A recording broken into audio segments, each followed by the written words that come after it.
Okay. All right, All that's right. So what you're gonna see is you're gonna see plans. I want to say this as clear and as emphatically without yelling as I possibly can. These are just an idea. There's nothing that has been written in stone and said, this is, I think we talked, myself, Maria, and Dave with Clint, taking some, maybe little guidance from Vicky and Mike and from the group before. These are just first ideas. By no means has there been anything decided. There's been nothing made. The whole idea is that our next step after we figure out some things was to go to the community to say, what will the community accept as possible building or new construction or remodeling. So these are all ideas. So please, when you go from here and you take this information stuff, this is not gospel. This has not been vetted by anybody. This is nothing except for a good place to start. It could be close to the answer that maybe the group decides that look at that we put in some essence into different ideas. But that I just want to say that because I know how things travel sometimes. All of a sudden people hear, whoa, they got something done already, or oh, this question's coming already to the board, or oh, what's been decided already. Nothing has, but it's a start. So instead of everybody getting together and saying, ooh, let's do this and this, oh, I like this and this and this, what we did is we just looked at our guiding principles, got a first idea, and we could talk a little bit more because a lot of it does come down to cost. A lot of it comes to just make sure that we continually focus on what we're doing and what the goals of our facility committee are. So I think if we could first start, since we have people maybe aren't as familiar with each other, go around, introduce each other, and just kind of say your position in the community or anything that makes you, or one thing of why you wanted to be on this committee. So I'm Aaron Sadoff, I'm the superintendent, I'm a parent, and I'm a resident, and I'm excited to be part of something where we look at the next 20, 30 years of the future of our school district. I'm excited about doing that, so. I'm Melanie Cowling, I'm the current principal of Friendship Learning Center, and I am a member of the community, and obviously have a vested interest in the welfare of students in the elementary realm of our district, so I'm glad to serve on this team. I'm Maria Plitzer, I'm the business manager. I don't live in the community, but I definitely have a vested interest in the district, and I do see needs in the district, physical needs, space needs. So I'm here to offer whatever information I can and ideas. My name is Clint Selle. I'm with Bray Architects. Bray Architects, we specialize in K-12 design throughout the state of Wisconsin, so happy to be here to assist in any way we can to help shape some ideas and thoughts to move forward with. I am Vicki Glodowski. I am a school board member and a parent and a community person, obviously.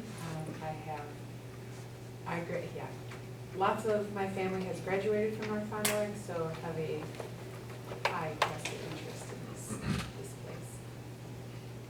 Dave Mann, Building Grounds Director, and I see a need for it. I'm a community member. I own some property in the village besides that I rent out, so I've got a pretty good vested interest in what happens with the school system.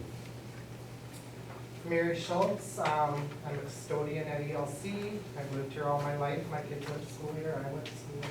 And I kind of just want to see what can be done because I see the problems we have and I'm just interested. Mike Streeter, school board member, village board member, community member. Just want to be part of the committee to see how this goes and have input. Melissa Little, and I'm a school board member as well, and my son is in second grade here in the district, and grown up around my entire life, so I definitely want to be a part of helping the district grow and having a great place for not only my son, but his friends and other community members to go to school in. Joe Maranti, I have for the next 6 months, 3 kids. Very involved in the community and stuff like that, and just wanted to be involved in the future. I'm Steve Hawk, I'm on the school board here. I'm a community member too, parent of 3 alumni now, students who went through here, got a very good education and are doing well.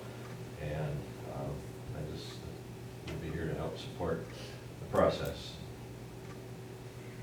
My name is Rob Seidel, a community member, parent of 2 graduates of the school district. Yeah, hoping to just be part of the process here and help in any way I can. Debbie Ellington, I'm not a community member. I have a vested interest. I'm the Director of Special Ed and Pupil Services for North Fond du Lac, and also the principal of the Early Learning Center. And I think there might be a few needs over there, and I hope to be part of the process as we move through. I'm Renee Forsythe. We have 3 kids in the district. My husband teaches at the high school and elementary school. Live in the community. I have a background in special education, so just want what's best for our kids and community. I'm Sherry Degner. I am a business owner in the village for the last 12 years. I have 2 kids that graduated from the school, and I'm also an alumni, and just, yeah, have a very interest in how the community is going to rally around the school district, because I think the school district is a huge part of the community. Sherry Banky, community member, 2 boys that graduated from here. I also graduated from here. Just involved in a lot of things. It's an easy way to put it, right? Don Kellogg, parent, grandparent, great-grandparent, member of the community, and retired. Excellent.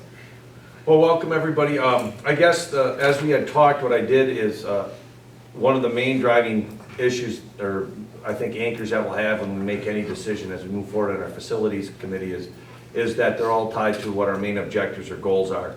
And as you can see, I tried to articulate these as well as I could from what I heard, and if you see anything that you'd like added or a 4th one, but from our initial meetings is to create a physical environment that promotes achievement and accelerate growth for all students. That really encompasses a lot of things as far as the learning environment, what the architecture in the rooms are, the spaces for learning, all that different things that we'll look at as far as what's the best environment for education. Create facilities that are physically safe and accommodate the physical needs of all stakeholders. We know that we have some excellent facilities for the middle school and high school as they've been renovated and built new in the late 1990s, early 2000s. But also we know that there's some areas with school safety that we want to continue to get better and better. So anything we do should be focused also on those. And then the 3rd one, create facilities that are energy and personnel cost efficient as possible, meaning that we want to, if we spend money on something, that we save on gas, on electric, that are, whatever we invest in, that means that we have a longer life cycle of our roofing, siding, our concrete, our asphalt, anything that we do that our investment would have return that later on, that would help with our maintenance and our costs moving forward, as well as costs of personnel. You know, we right now have an early learning center and we have a friendship learning center, and there might be some redundancies that if there was one building that could save a little bit in personnel and staffing. So those were the 3 main that I had kind of drawn out of our conversations. Does that sound about appropriate for what we talked about?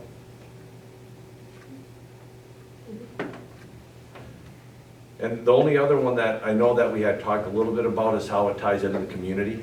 Is there any community partnerships? Is there anything, and I don't know how that would be worded, or if that's something that we haven't talked to the village. Said, is there anything collaborative that, does the village looking to do some things and maybe some building with some community areas that maybe could kind of cooperatively go together to share some costs? So that might be something down the road that maybe we have a question that I could share with Chuck and with the village trustees to say, hey, if there's a question that says, hey, community, if the school district and the village would get together and try to do something that could serve all members of the community, would that be of interest? That might then stimulate some conversations and move forward. So that'd be the only other thing that I know that came up that I didn't articulate. I wondered if that was covered to some extent with the stakeholder, number 2. Oh, okay. Physical needs of all stakeholders. I was kind of wondering if that was added to keep it open for them? Okay. I think just to make simplicity, and then maybe in parentheses there, Renee, including community. Because I know that's one thing the school district is very, very focused on, is that our facilities get used as much as they can in a safe and appropriate way by all our community members. So, all right, good. All right, And just to let this go, as we go and start talking about different things, you'll see the last part on that first page is impact on mill rate. All right, now everybody got their taxes out there. I don't know what they look like in Friendship or they look good, all right? Friendship, they look all right. The tax, well, I know that down 4.7% in the village for the school district. I don't know the town or the city, so we're doing a lot of stuff within the means that we have. Maria and the board have been able to do things in order to maximize our state aid. So that's a lot of positive things I think we can hang our hat on also as we look forward moving on.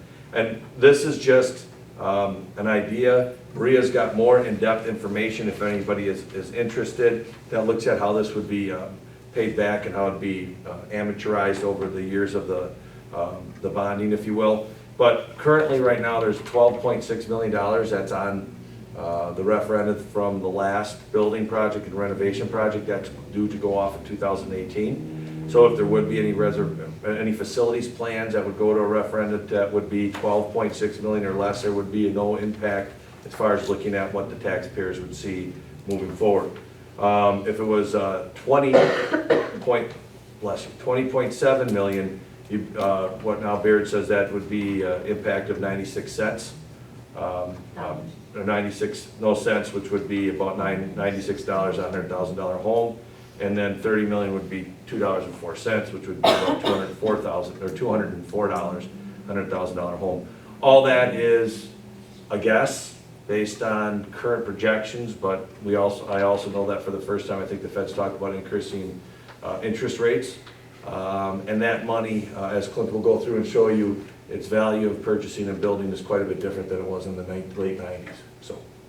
So this is just as we put everything kind of in a frame, looking forward as we start looking about ideas about what the facilities need, knowing we've gone through the tours, knowing that we've gone through the evaluations of what systems and the mechanicals of all of our different buildings. Now we're at that point where tonight, hopefully what we'll do is we'll say, okay, here's some ideas. What kind of ideas do we want to put out into the community and test with maybe some number amounts that would be in that survey that would move forward. So that's kind of the idea for tonight, and to prioritize those things also. All right, so, and the last part of that, I'll just show you this. This is the Oriole Athletic Complex. The things that have not been completed are a new softball field, an update to the baseball field. I'm getting the numbers on that, but as you see right here, minus the concession stands, you're looking at about $800,000 to complete that. I will get all the numbers and stuff, and that could be a question on the survey. Is that a priority for the baseball or for the Oriole Athletic Complex to be completed for X amount of money?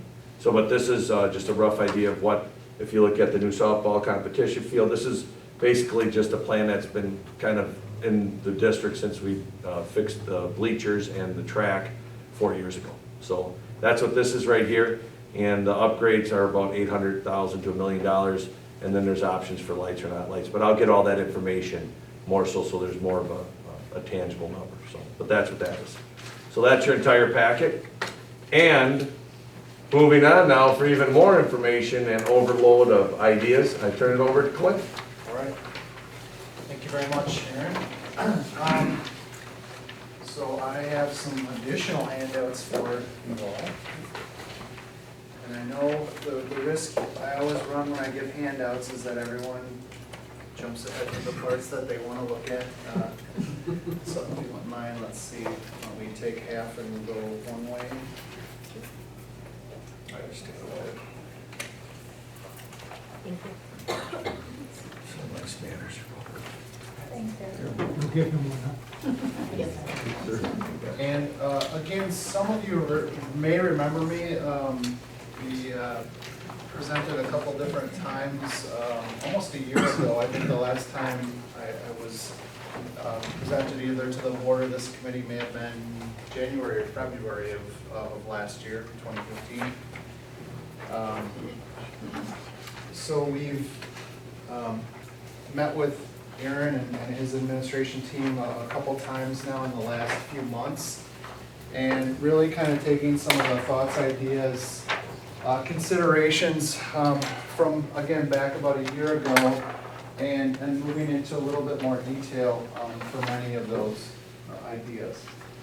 And as you can see kind of on the first page, we've kind of broken out each building to a couple different scenarios. Oh, wow, exactly right, Aaron. Two extras. And once again, as Clint goes on, remember, that this is iteration one. It might be the 100th one afterwards, as he'll talk about, like in ELC, just very quickly, ELC has total renovation or total demolish. That doesn't mean there couldn't be like a half and half, but just for the sake of numbers and the sake of time to get some ideas, you look at this. So once again, this is not a done deal. There is nothing in stone. This is a springboard for us to go forward and try to figure out what's best for to get information out to the public so that they can help us to understand and give us direction. Yeah, also, and again, within the budgets, I mean, we tried to address as many of the concerns. Again, we had our engineers go through the building a while back. And so within the budgets, we tried to address many of those concerns as well. So boilers, air handlers, and I can touch on some of those within each of the buildings. But why don't we kind of jump to it here. So the ELC, we basically looked at this building in two ways. Number one is what would be the cost to fix and upgrade the building as is. So updating the gymnasium, adding some bathrooms and outdoor access for the daycare portion, creating secure entry vestibule, updating toilets, and then providing a little better use for the library, as well as access for the ALC portion within the building. Additionally, we also looked at a number of other items in the building, as mentioned, the boiler rooms, air handlers, some finishes within the building, those types of things. So again, really trying to provide a baseline for the cost of this building project to upgrade it to kind of meet the needs of the district moving forward in its current use. So if you jump ahead again, overall we identified the amount of square footage that we were touching, total existing, and then really kind of, and there is more detail behind each of these, but tried to kind of summarize this for you in this format for really what's all included in this project. So each of the budget analysis for each of the projects is very reminiscent in this way. So we did have some costs for roof replacement. No, yep, we're good right there. So roof replacement, some site improvement, the pavement out there is in need of repaving. Tried to break down each project, so we weren't just throwing square footages at an overall, but really taking a vested look in each of the little areas that we were doing. So the secure entry, bathrooms, toilets. This is again kind of the big one in the overall context of the project, is upgrading the mechanical systems for that building. So you kind of see of the overall total at the bottom, this is a very, very large chunk of the overall pie. Replacing some windows, specialty equipment. So specialty equipment in this particular case was gym flooring, again as indicated there, cabinetry, marker boards within the building. Two line items here recognize contractors that will ultimately bid on this will include general conditions. And then we have fee, the bottom line here is for fees, plan permits, and so on and so forth.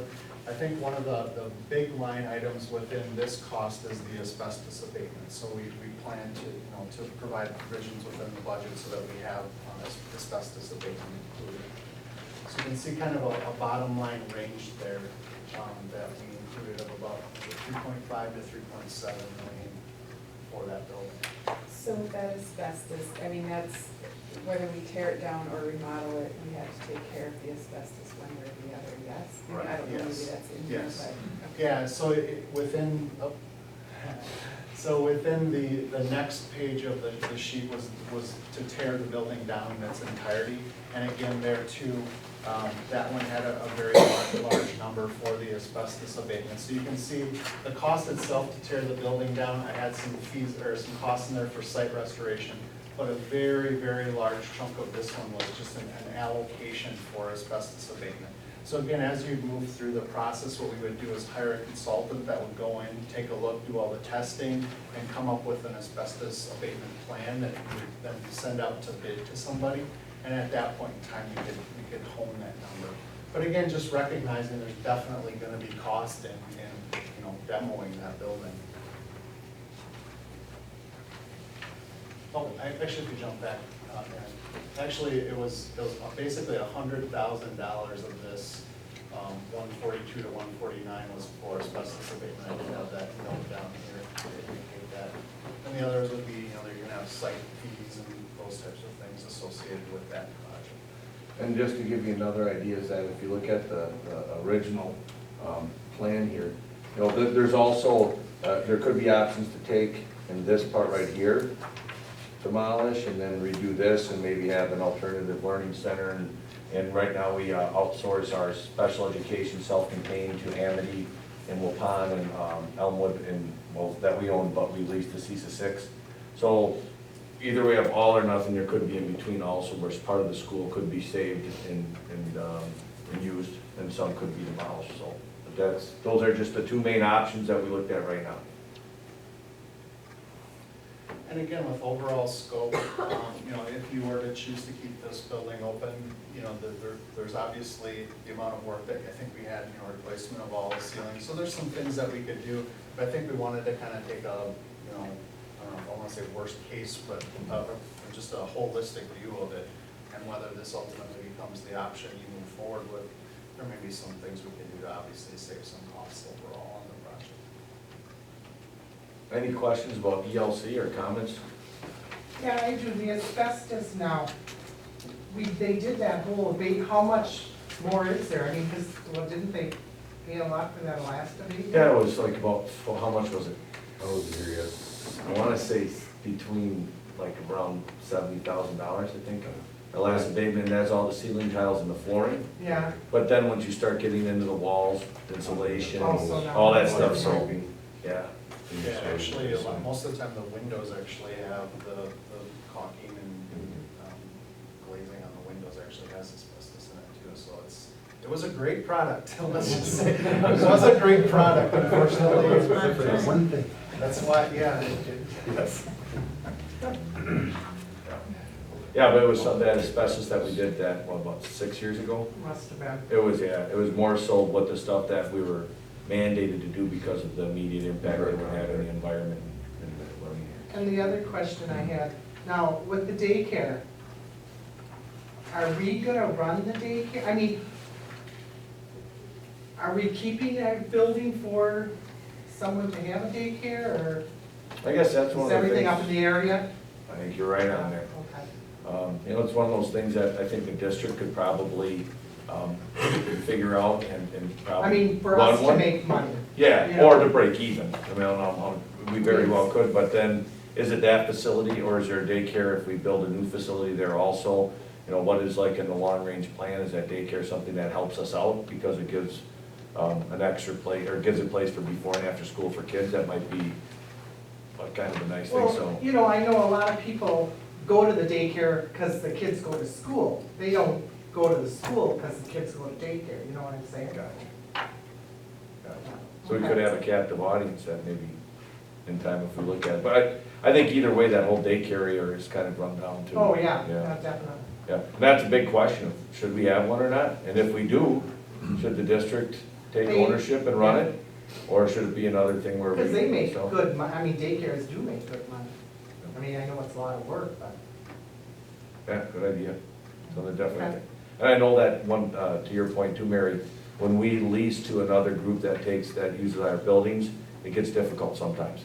Because it's somebody using the building, but yet it's, we have to work with them, with our students, if it's a safety drill, if it's procedures and protocols, so it can get, especially when you have that company has a lot of turnover, which they did for a while, which then was equality and what can we expect, and so, yeah, we hear that 100% loud and clear.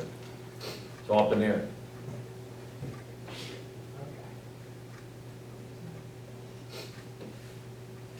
Move on to friendship. So Friendship, this scenario takes a look at the case or makes the assumption that the ELC is closed and moved over to the Friendship building. So in order to accommodate the additional student population that we would be adding, we are proposing a 2-story classroom unit here. So this would be second, third, it's called out second, third, and then fourth and fifth would be on the upper floor plan there. We are showing a courtyard here because we want to maintain natural light into the existing classrooms along that, I think that's the north side of the building. We tipped it because it fits on the sheet better. So. Within the project then, we are showing some renovations. So what this is trying to accommodate is a 5-track school, meaning we have 5 classrooms per grade level. Currently, we have 4 at the elementary, 5 at kindergarten, but 4 at Friendship. But we know that we're growing, so. Within the 5 classrooms, so if let's just look in the addition here, we have 1, 2, 3, 4, 5 classrooms. And then this is a resource space. So this is a flexible learning space where students can get pulled out and meet within groups up here. You can have multiple classrooms utilizing that. And we tried to create that same environment within the existing building as well. So we're moving kindergarten over to this building. And it seemed most logical to put the kindergarten students where the classrooms that we currently have toilets are located. And wasn't that the original intent back in the day? It was.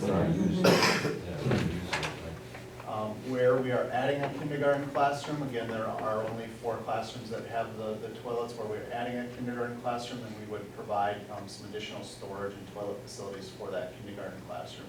And then this would be that resource space. So whether that gets opened up so that those rooms kind of open up into it, or this could just be an enclosed space that could account in the future for any type of what we call bubble classes, where you maybe have a 6th section come through.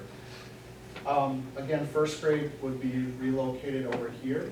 And then I think one of the key things we wanted to try to accomplish with this project is to really create a much better entry sequence for the building. So your offices and administration are at the front, but you kind of have a difficult situation with your entry. So the thought was we'd actually slide the entry over here, because we can kind of open this up and make it a little bit wider and more inviting. So creating a new entry vestibule to the building here. 4K would also get added over to this building, located it near the main entry here. Again, sometimes because those students are tend to be half-day students, putting them close to the front so that when they have their release midday and or early release, that they're right at the front of the building. Another thing we wanted to try to accomplish, so this is an existing music space, and this is your current cafeteria, but we wanted to allow for a little more elbow room within the cafeteria. So the idea here was to create some openings in those existing walls of the cafeteria, and then through the commons, and really allow the cafeteria to kind of, it's kind of fading on me here, but to kind of grow into, I'll do my Van White here, to kind of grow into this space here and create some additional opportunity for seating. Likewise, it's proposed to add a 3-station gymnasium over here. If you look at the budget, we actually I provided a price if we only provide a 2-station gym over here. As we were going through some of the planning for this, we initially had shown a 3-station here and then a 2-station on what is proposed as a new building. But to make sure that there's an apples to apples comparison between this scenario and a new building, this is shown as a 3-station. Again, we have art, some locker rooms and toilets that would support the gym, and then band and music would actually move into what is the current gymnasium there. And then we would renovate the library to make it a little more open and inviting and friendly within the building itself. In this whole area, this could be changed. If this is the main entrance, that all could be changed to be a common area library, however that would work. The whole idea was 5 classes, and over here, just picture another level up on top for 4th and 5th grade. So it'll be the same thing, only with whether you have stairwell here, in order to get up. You have a courtyard here, also in here. Could be options to even do like turf or do something here, so you have like a secured inside play area, playground area too, different things.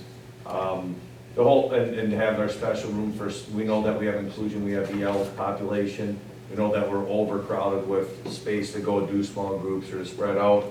Thus, these resource areas for each grade level plus EL and reading. You can see there's a lot of reading in every grade level all over the place to help support literacy. So the whole idea was to kind of have be able to handle 125 kids per grade level comfortably is what we're looking at all the way through. And currently we're right at the high school. We have one class that's got 110. Most of our elementary school classes are around 90 to 100.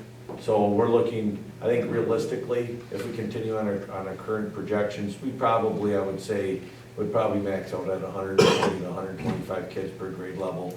And if we did that, we'd have class sizes at elementary of less than 25 in each room at least. And the other thing is, I've being part of youth basketball, the coach, and understanding how gyms are at a premium all the time. You take ELC out of the picture, now you're down to 2 gyms here. And these 2 gyms, if you can just see the difference in size, one of the practice spaces in here and one is in here. Well, these 3, each one is even bigger than each one we had.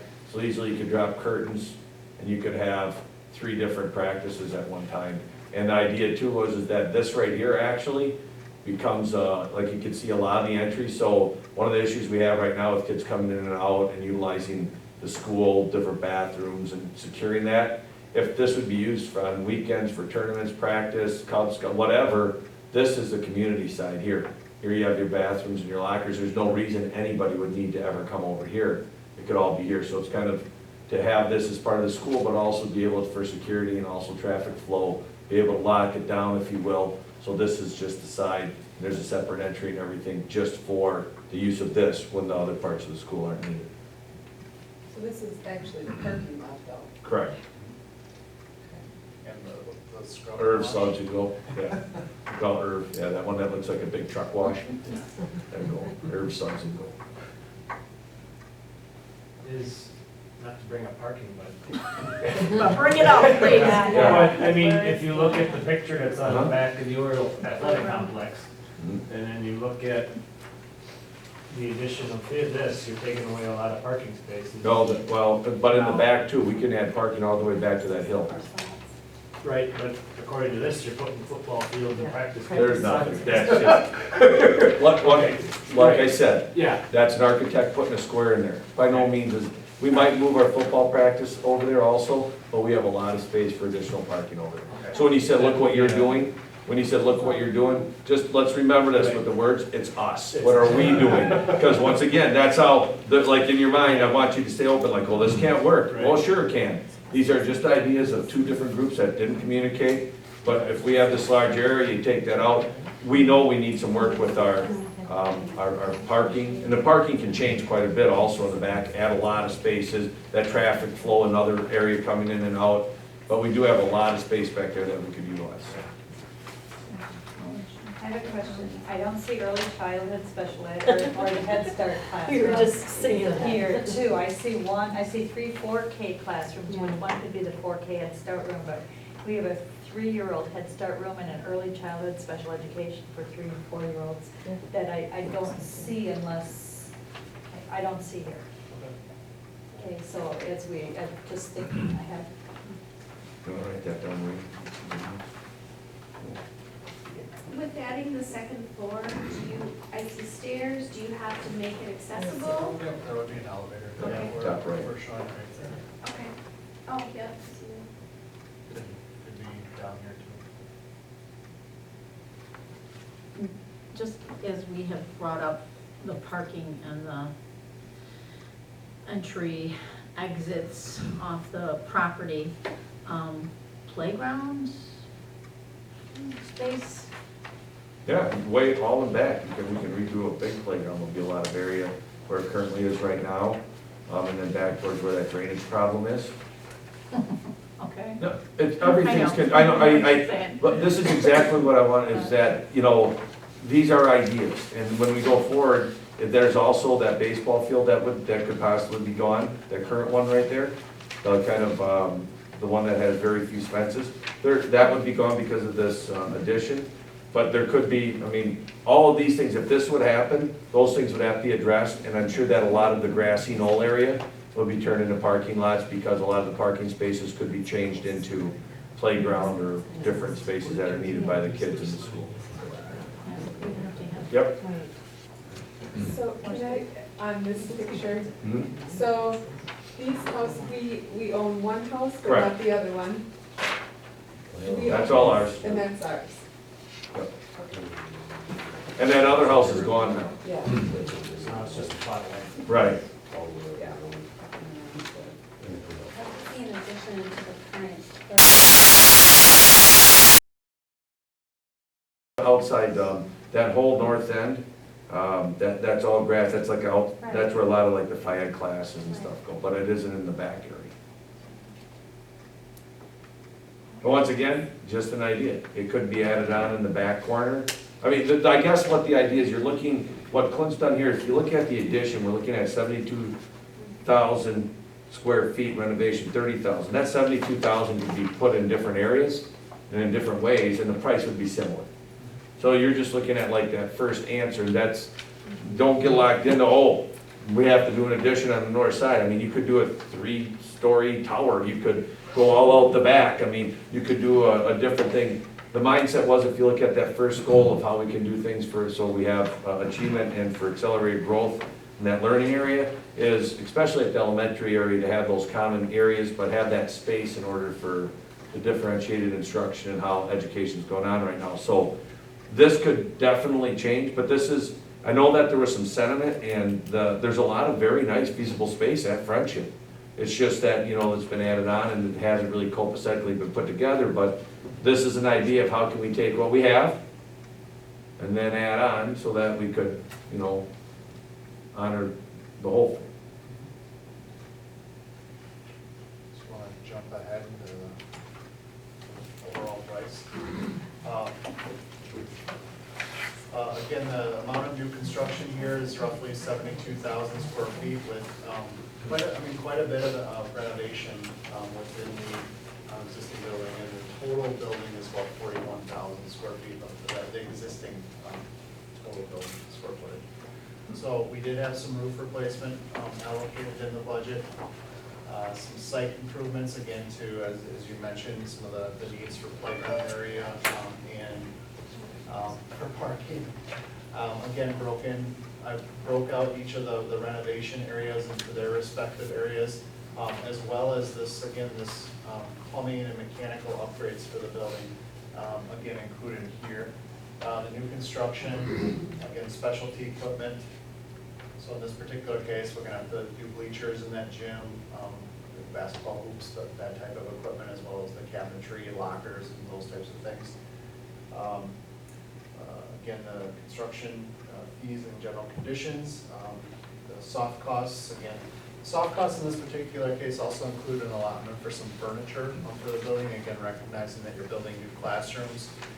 Most districts don't want to put old furniture in the new classrooms, so recognizing that there's going to be some technology needs, furniture needs for that portion of the building. So again, total project cost of this is $21,000 to $22,000. Million. Yeah. Wish it was 20. Sign her up. And again, if you want to just scooch down a bit, to go to a 2-station gym represented a value of about 1.4 to 1.35 million. So that would be to reduce this number by that amount. Now, if we go back to our original plan, I think it was, did you guys go through the walkthroughs where we got the kind of the site- engineers? Yeah, the engineering of are we solving all the problems that were identified in that book with what we're Yes, doing here, yeah, basically? again, that's pretty representative of this right here. So again, like I said, boilers, ventilators within the building, the pneumatic controls, so. Is that, am I reading this correctly? This area that is tan is existing Yes. structure? Yes. So does that count We're really window treat- replacement? Yeah, no, I mean, we're really treating that minimally at the moment. terms of the overall budget, the idea is we're not, moving walls and those types of things in those areas. There may be some, again, those are getting addressed more in this area with, again, that mechanical upgrades. So, again, unit ventilators in those classrooms and those types of things. But in terms of flooring and painting and ceilings, and we really didn't include anything in the budget right now for those spaces. And one of the things with this design is, when we look at education of students, if the new wing was built first, then you would have, first through fifth grade move into that new wing, which then would allow the rest of the part to be renovated while, school, but sometimes over the summer. ELC could stay open as long as it needed to until that area was done, move forward. So it wouldn't minimally disrupt the educational process for the kids too. I've heard that windows in the building are a bit of an issue, and that wasn't. I don't believe, I didn't have any line item for window replacement in here, but I could look to add that. Just from a mold and mildew perspective.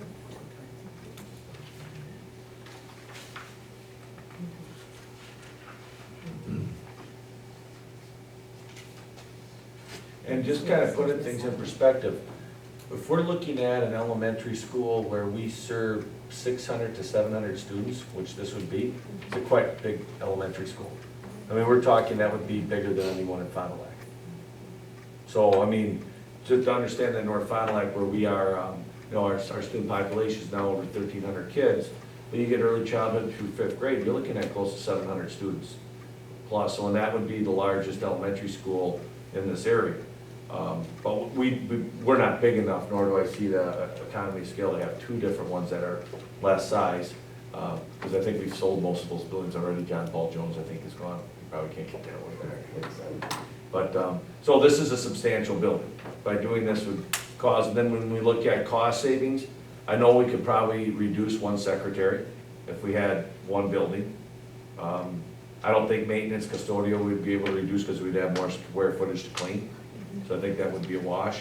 But I also think maybe efficiencies when we look at what we spend with HVAC and down the road with roof replacement and just general how efficient they are, that would be quite a savings also. So, not that you'd realize that in the first year or two, but over a period of time.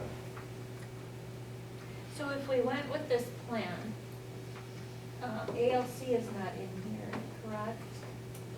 ALC, the Alternative Learning Center. It is not, no. And then these two other early childhood Kick Start, so that. It'd have to be redesigned, or there could be, maybe part of this whole thing, this whole thing could be like, hey, once again, first idea.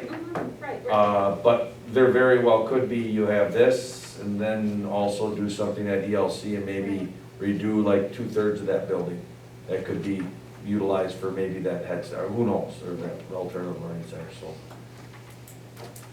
And remember, our idea right now is just to try to get some numbers and ideas that we can put together in a survey so we can get it out to the community, so we can get a little bit more idea of what direction should be going. Because that was one of the biggest things that this group got together and said, hey, it's all well and good, but we don't want to go down a track. We want some ideas of what we believe is most important for the education of our students in the future of this school district. But we don't want to do it just for the sake of doing it without getting that public input before we move down the line to see what we should be doing, if that makes sense. So we don't know. I mean, we can talk about we think this or this, but we haven't never, but in my time, we haven't done a comprehensive data collection from our community about what their views of the school are and also what financially they'd be willing to support moving forward. I think it's kind of cool to look at individual boxes and say, oh, I like that, but I think we have to pull back and look at that, more of that general concept of, what are we gonna do with the ELC? If we do this, then does this come into focus as a kind of a big thing, not just each individual? And that would come later. Well, Yes. okay, if we're gonna do it all at the Friendship location, then we're gonna need to have to do this and make sure we have all the rooms included, but not worry so much tonight or in the near future till we do that survey about what actual space is, which, I think when we go to that survey, or when we do it, it'll be like a dark footprint. It won't have all the rooms broken down. It'll be a 5-track, specialty rooms, that type of thing. And it'd be this many extra 1,000 square feet, this much of renovation for a count of this. And I think what the idea would be is if this is, whatever the community help, however we put this together and make our case for what the district or this committee believes we should be questioning and asking and getting input. After that, if we get whatever results we get, then we go visit schools, then we go start looking at design, then we start doing different things. And then once we do that, then we get the plans, get some of those virtual pictures. Then when we look at, bless you, at a possible referenda, all that stuff is existed, so people would know exactly what the money would be going to look at. But that's kind of what you're saying, this is more like a general? Even at that point, they're still a little more general, because I don't want people voting yes or no based on the kindergarten classrooms being in the wrong space in the plan. You know, you have that general concept, and then that happened the last time here. We had more of a general concept. You know, the high school building was going to have an auditorium as a second question, but we didn't have it in the exact spot that it was going to be, or that kind of thing. There were some changes made after the fact as we narrowed in and focused in on it. If we show a plan for the new building, we'll show a box. That's what we've been doing, because to that point, it's got a curve's expensive, or there's too many corners are expensive in construction. So, we've kind of learned over time to kind of simplify things as much as possible, so that you're getting a true assessment of what people think about it versus their perceptions of what they see. So, we'll simplify this a lot. It's good to have also you and then Don along, because you guys were through this process before, so we can kind of glean some of that. And the thing I've learned, Mike and I were talking today, is that this community really hasn't changed all that much in the past few decades, so I think we'll, get some great information. So moving over to the middle school.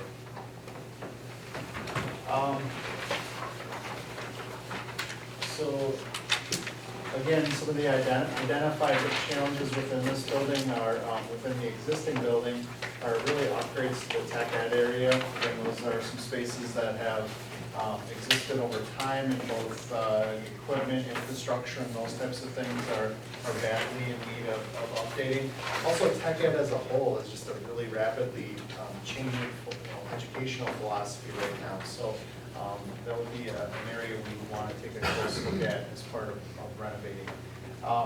Toilets within this building, we would update all of the toilets. We would take the existing offices, which are in the middle of the building, move them to the outside here with the secure entry vestibule for the middle school up here. Some of the classroom spaces up here would be repurposed as some flexible learning spaces and collaboration. Do you want to elaborate on That could be, I don't know if this is where, and it's not what our current staff, but if this is an ALC, is this a possible place where we had some overflow or some, project lead away, just an area where we could grow and have an opportunity to have that space all be right here, like where the 7th grade rooms are right now. So it could fit some of the needs that if an ELC would go away, that it could help take care of those needs. The locker rooms would get updated and addressed. Still didn't show up with a color, but the gymnasium would get air conditioning. I believe it's the only part of the building that does not have air conditioning. And a new floor. We would reconfigure the district office and this entry here to create a secure entry situation at the front of the building for the district office. The 7th and 8th grade science rooms would get renovated with new cabinetry and equipment to meet their needs moving forward. And then we're proposing a bit of an addition off the back side of the building. So a portion of that would be the maintenance garage and some possible expansion of the tech ed into that space. And then the other areas are some 6th grade classrooms, specifically 6th grade science, and then a bit of a space here for collaboration and resource outside of those classrooms. So this would allow the middle school to basically, all the classrooms would be along this southern hallway of the building. And once again, 5-track, we have 4 or 5 classrooms per grade level. And a science, so it'll be 6. Five, sorry. Yeah, All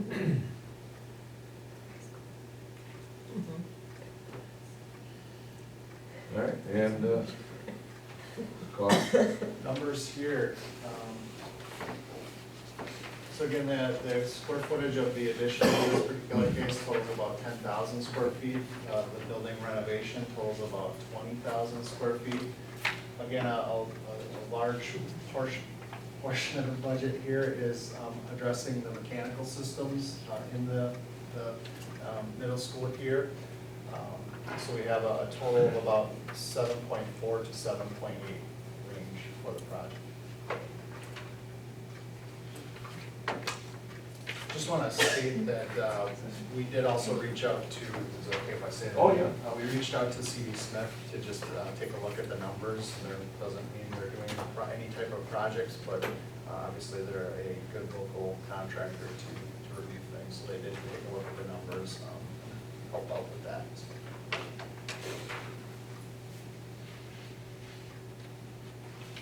And then over to the high school. Again, this one, I think we had done an early diagram for this one, and we kind of took a little bit of an alternate spin on potentially what could be done here. Again, one of the major needs is the cafeteria right now does not have a serving space. So to create the serving space, we actually thought it would be best to utilize some of the current office space here and actually create an addition off the east side of the building to allow that to become our secure entry for the building. So again, we do have our entry piece here, and we would put an addition on here that would be the new school office, and then secure entry vestibule. I think last time one of the ideas was to kind of stick the servery here, and we really were, we didn't want to put that at the front of the building. Again, that's going to be a space that likely won't have any windows and that type of thing. So we thought it'd be best if we could kind of keep your nice cafeteria front door as intact as possible. So one of the things that we originally had when we did have the server here was we planned for a second floor space to accommodate some additional resource collaboration space for the high school. So to provide that or give consideration, we've conceived of this as an addition onto the building, onto the end of the classroom wing. Again, my laser pointer is failing me. This could function in a couple of different ways. For one, on the second floor, you have a couple of classrooms, and I apologize, it doesn't quite show up because we just did a little section here. But the idea, again, that these two stack on top of one another. But you have a couple of classrooms on the existing building that do not have natural light. They kind of share the wall of the gymnasium.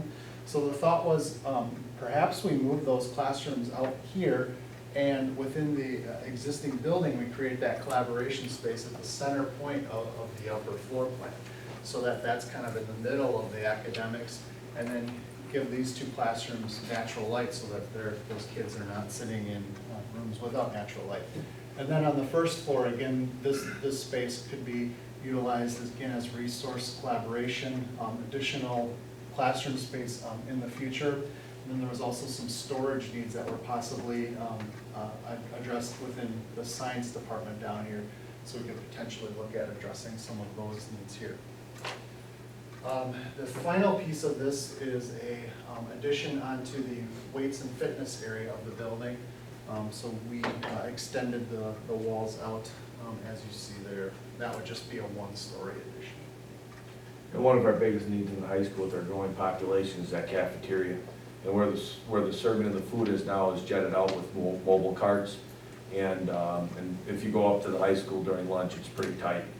So by adding the servery here, which could, this wouldn't be food prep, that would still maintain down in Bessie Allen, but this would be a nice area where kids could walk through, almost like we see at many other high schools around the area where they come in and it's a permanent space, and it could also be used for concessions and time for weekend events. But that would open up this whole area here for more tables also. So that would be one of the things that help to alleviate some of that stress. And then the high school is continuing to grow in numbers again, and we do have a diverse need of students.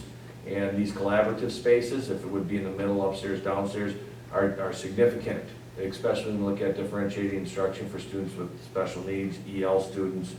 We start looking at Project Lead the Way, or we look at project-based learning. The environment's different than just a classroom with 4 rows of 10 desks, or 8 desks. So this would allow for that flexibility. The high school's in very good shape. There's some things that you saw that would need to be fixed, kind of that Bessie Allen, there's some plumbing and some things that, just after what's been 15 years, like anything else, need some updating. But these small additions and changes would help to, if they're like this or not, but help to continue to meet the needs of our high school as we continue to move forward and grow.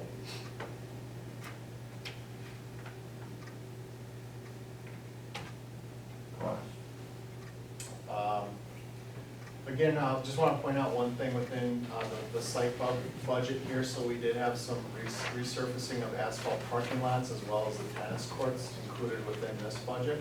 Yeah, that was one of the things too, you can't see on the site plan. I don't know if you've been around here during when there's a lot going on the weekend. Normally for our students, our parking lots are big enough, but anytime there's something going on, parking's at a premium, and looking at maybe extending the parking lot to the, what would that be, the east side or the west side of the tennis courts, kind of in that area also. And we can't, unless we get some special dispensation or something, we can't tear our tennis courts down because we got money back in the early 80s for some grant or something from the state. I actually had to go out and take pictures of a sign that's out there that says it's registered with something in the state, so it's got to stay a tennis court. But maybe we could put pickleball courts in it. So that's pretty big with the community. So again, this overall project came in around 4 to 4.2 million.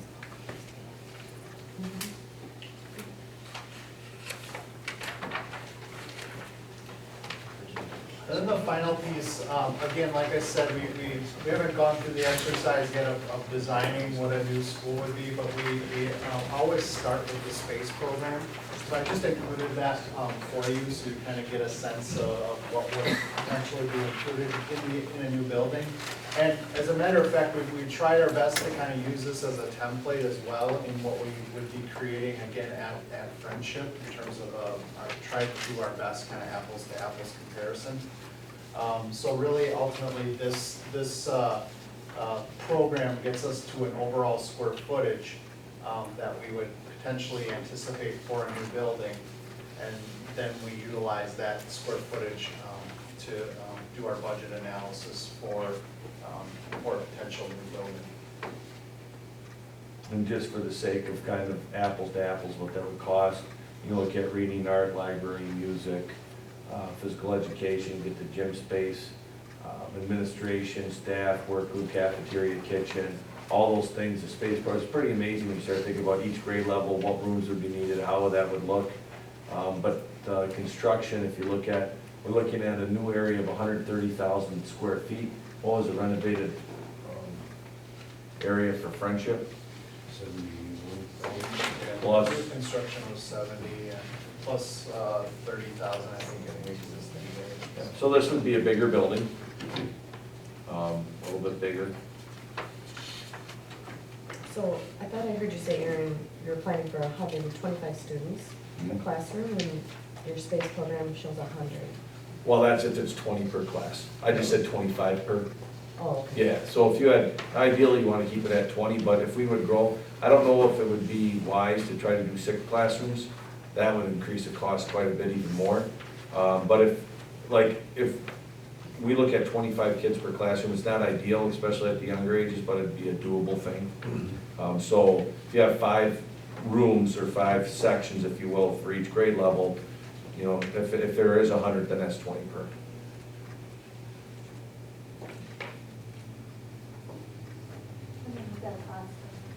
Yes, yeah, so we did apply some costs, and again, the site construction will admit we're making some assumptions here, but this would be, you know, playgrounds and parking and stuff, brand new essentially, and we're kind of guessing at what this site would be, as well as the new construction, specialty equipment, and again, overall cost of about 28 to 30 million, and again, to go with a 2-station gym in the middle of a 3-station gym, bit more cost here just due to the kind of the site, the new site configured in this, about 1.7 to 1.85 million for, to reduce the amount for the gym. With new construction, Friendship still exists the way it is.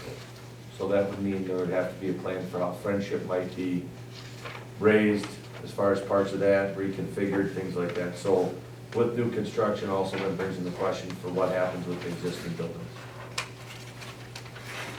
So overall, what we have is we, to just kind of recap, went back, did a site visit, had Clint and the team from Bray come in, look at all the mechanicals, did an evaluation, or if you will, like, not an autopsy because we're still living, but kind of just went in and found out what was needed at each building. After we did that, came up with some ideas about what would solve our problem so that we could meet the needs of learning, so we could be as efficient as we possibly could, and that we could be safe. And we looked at all buildings, and this is, if you will, the first iteration. And if you add it all together, we'd build a new school, plus we'd do those fixes to the other ones. We're looking at, about $45 million, which we all know probably is not gonna happen.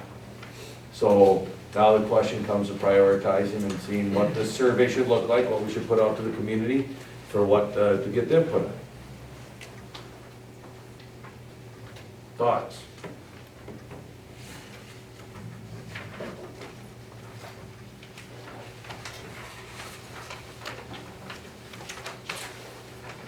I think it sounds like, I mean, it's really overwhelming to see, you know, like, I've got my own little school I know is bad.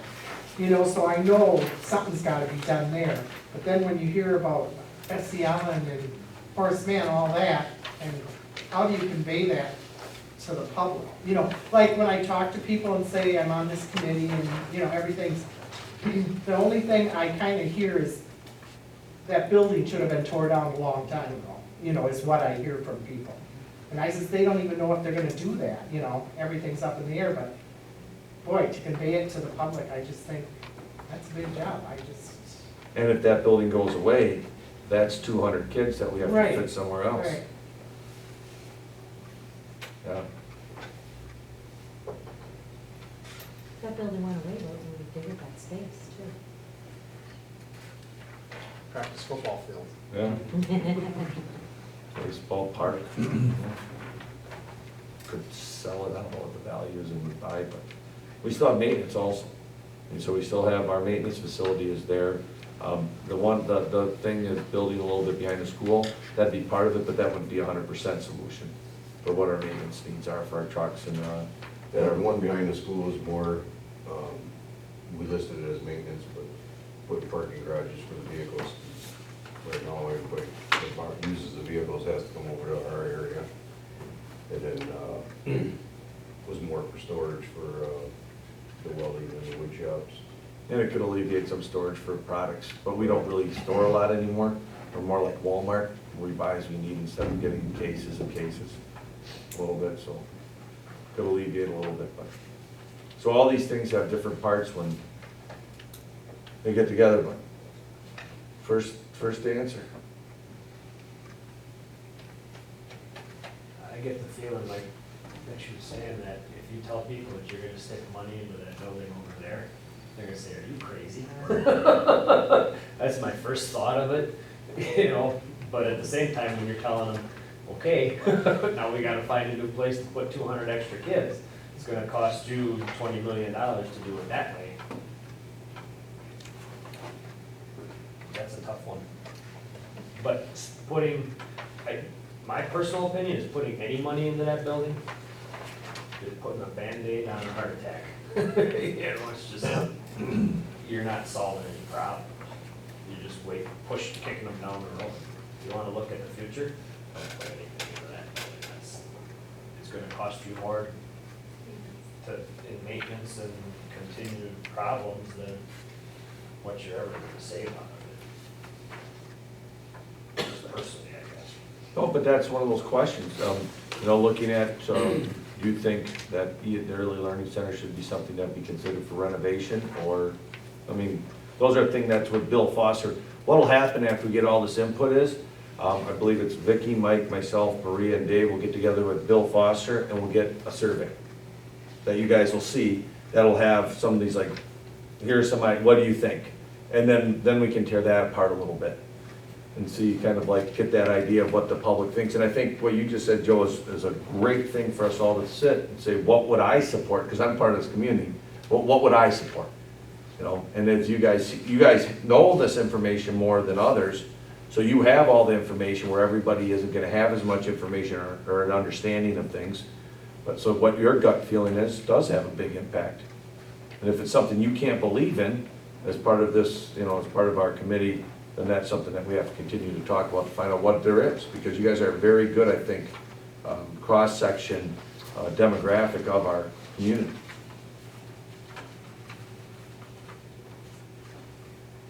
I mean, you're gonna put $3.5 to $3.7 million into a 1930 building? You still got a 1930 building. Well, there's some pretty major, extensive changes to the building too, though, that you're proposing. I'm assuming it's all new mechanical, boiler, and whatever else in there, so it's basically leaving the bones of the walls and things like that. But I know the perception might be that it's still the old school, and only part of it's from the 30s, or some, from the 50s, some from the 80s. And there's part of it where, you know, that big 3.7 is something, but I mean, if it got down to about $500,000, that did some renovations, raised some of that area, you have a viable, you know, 10 to 12 rooms, that could be an alternative learning center, that then we would not pay Amity or Elmwood, we would maybe on house be able to deal with our students that need that self-contained environment. I mean, so those are some things where you get that answer, maybe we shouldn't, but then you look at answers C, D, and E, where it's not $3.7 million, it's more like $600,000, I don't know. There's some different things that can come out of that.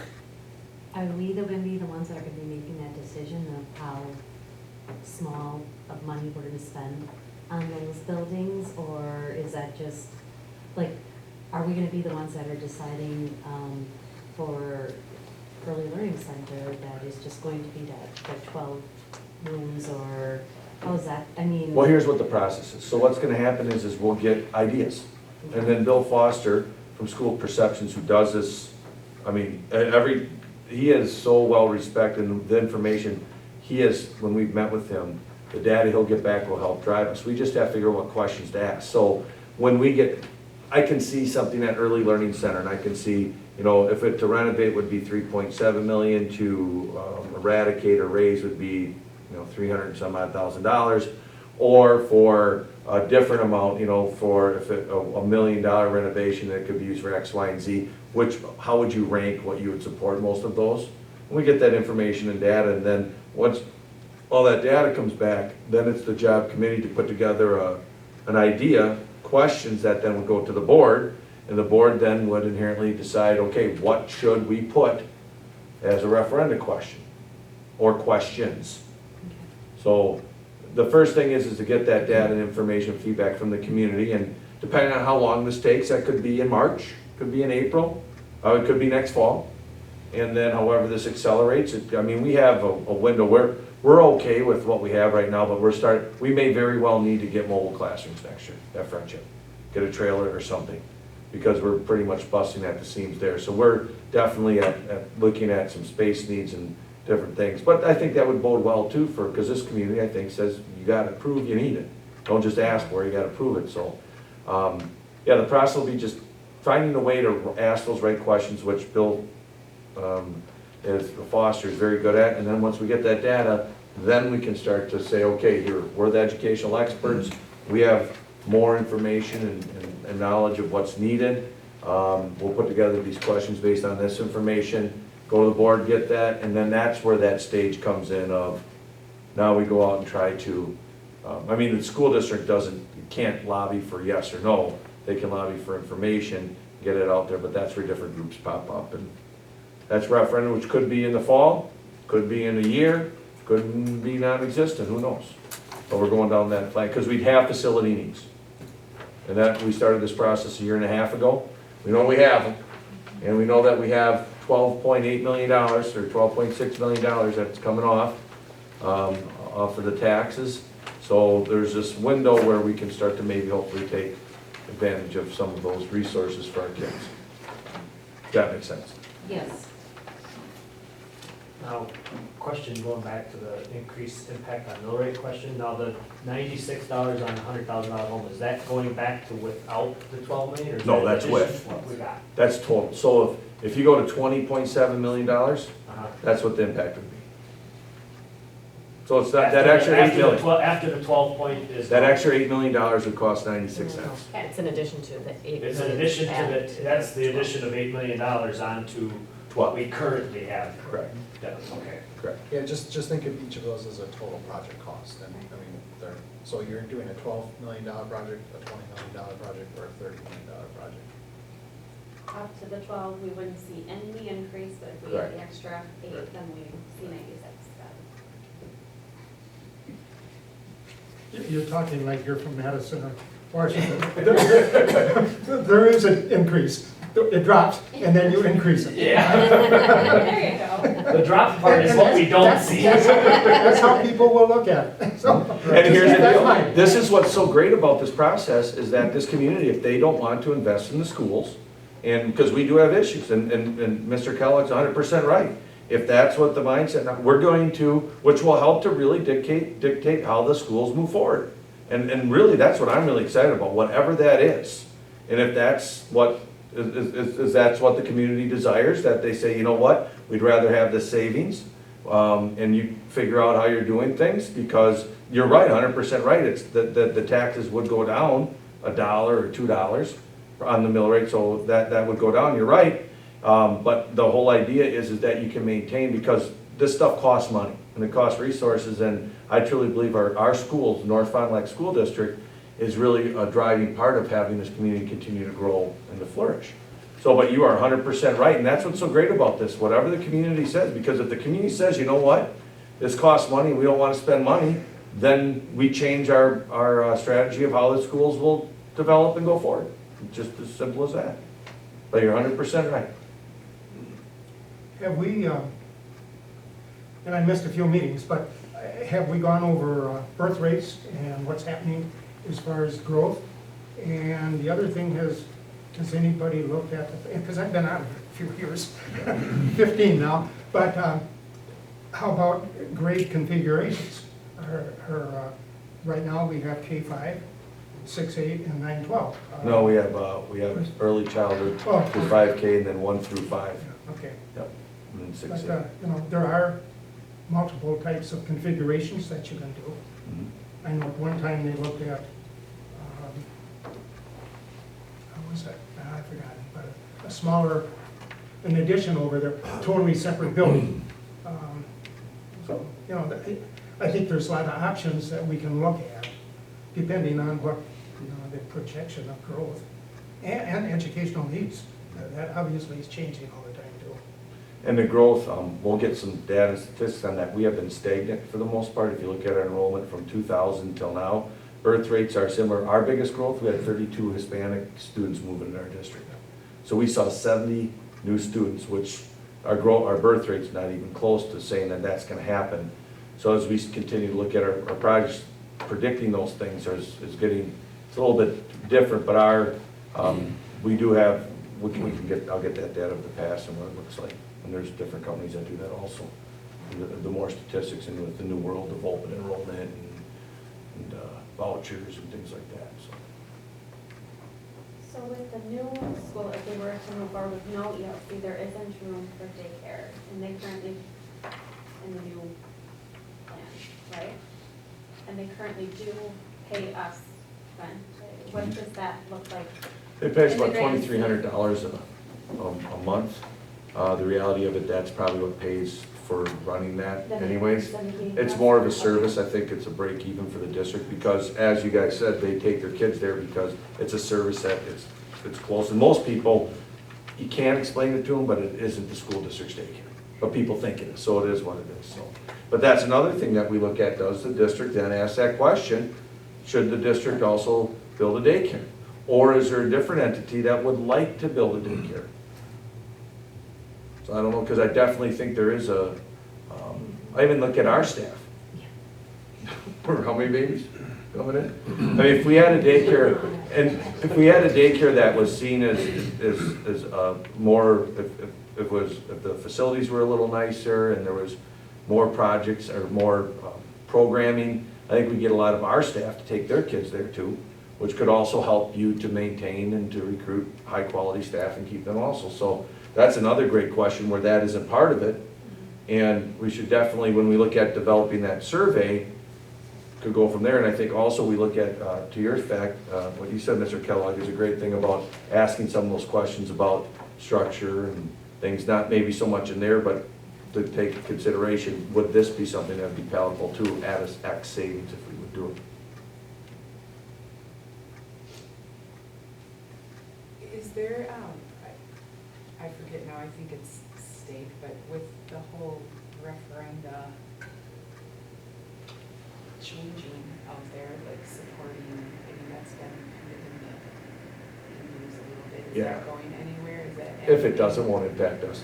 The biggest thing there is that the people behind that, Representative Schra and Strobel, Senator Strobel, is that they want maximum participation, and they feel that public school districts are taking advantage of taxpayers. So the reality of it is, whenever we would go to a referendum would be at a general election anyways. It'd either be it'd be in April, or it'd be in the even number of November. So so that wouldn't impact us at all.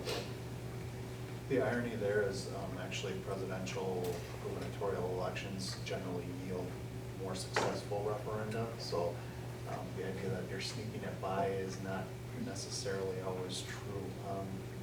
And one of the things we're finding at the policy level is we have some lawmakers that are trying to pass laws based on behavior of a few as on to what's best for most. It's kind of like saying everybody stays in for recess because Melanie was being naughty. Put your head down. And that's really it is, a couple mess up. It's all, a lot of the, like the double dipping, there's that. There's things that there was abuse by a few, but then the representatives are making, but that would not impact us that I see. And I think too is that we don't have to go to a referendum every time to keep our schools running. You know, the school board's done a great job with, I mean, you look at Oakfield, every 2 years, they gotta go to a referendum to keep their schools going, or there's not gonna be an Oakfield school district anymore. That's Where- happening where- with Mayville and Horicon now, where they're talking Right. about. Consolidation. Yeah, coming And, together. you know, where now, you know, we haven't had to have that referendum just to keep the doors open. The last referendum we had was to build a school, so. And even on that, I mean, we are looking at in the past, the state of Wisconsin has cut 12.7% in funding for public schools. So we're looking at, as much as, you know, we're doing the right things. I can't say in the future of me that we wouldn't have to start to have to do those things too, just because of the way that public funding of schools is changing dramatically. The vouchers, the making it stagnant, of the increase of the per pupil spending, so I'm hoping that we won't have to, but that's one of the things too. And go back to what Mr. Kellogg had said earlier, whatever the community wants for the school is something that we can do, but some of those things cost money. So we had talked about that too. If we get to the point, we can't run at deficits all the time. We get to the point where, hey, either we go to operational referendum or we have to change our programming, which means things would look different, opportunities wouldn't be the same, class sizes might be larger. So a lot of that stuff is based on what the feeling of the community is. But I think we've done a pretty good job. Love having the tax bills come home. People feel pretty good about that, so. I know I'm preaching to the choir when I say this, but, you know, like was said before, the school itself in a community is vital. If the school dies, so does the community. So, I mean, if we're out there having to convince anybody, I mean, we really need to talk positive about the school itself, and otherwise we don't have much of a community. So. It's amazing to me, you know, I know 16 years goes by pretty fast, but when we did this remodel and that whole new area with a full featured auditorium with the flying room for 12 point something million, and now we're talking 30 and 40 million dollars to not even have a new building. You know, some extensive things happening, but just crazy that that's happened with a recession in between there, that prices have climbed like that. And I'm sure there's savings that can be had. I'm sure things can be done a little bit different, you know. But I think that's where the big part of this is that survey. You know, we put time and effort. I mean, many of you have been on this process since we started a year and a half ago. And it's transparent, and it's what we believe is the right thing to do so that we can set ourselves forward for, you know, 20, 25 years. And the next part is getting a good survey. So we look at these things, and I guess the next part would be is what do you say, oh, hold on, that's crazy, there's no way, or hey, did you think about this? Because then what we can do is we can get those questions kind of in a survey about what do you think about this, this, and this. Then we look at that survey, which then helps us to refine. Because I think we start getting into the cornered walls or the, you know, the exterior big windows or what type of furniture we put in where, you know, or where things are located. That stuff can come later once we find out what we're gonna do as far as construction or remodel. But is there anything from this that you're like, no? Or even with the remodel where we look at Friendship and Addition, just because it's right there doesn't mean that couldn't change dramatically to look a little bit different too.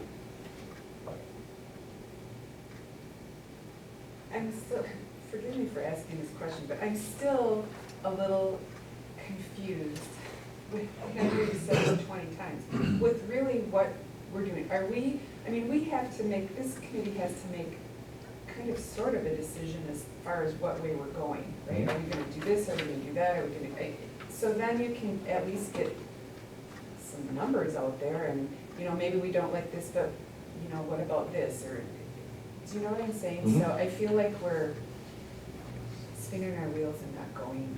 I don't think we should go real fast, but we've been at this a year and a half, and I don't think we're any farther than we were a year and a half ago.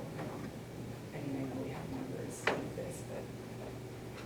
Here's what I would say. This is kind of to maybe make it, that next step is a survey. Okay? Right, but how do we know what are we gonna? What are you? No, What do- foster, I know. But what do you think, like, what's your initial reaction looking at these things? What do you think, Vicki, as a member of the committee? What are you thinking?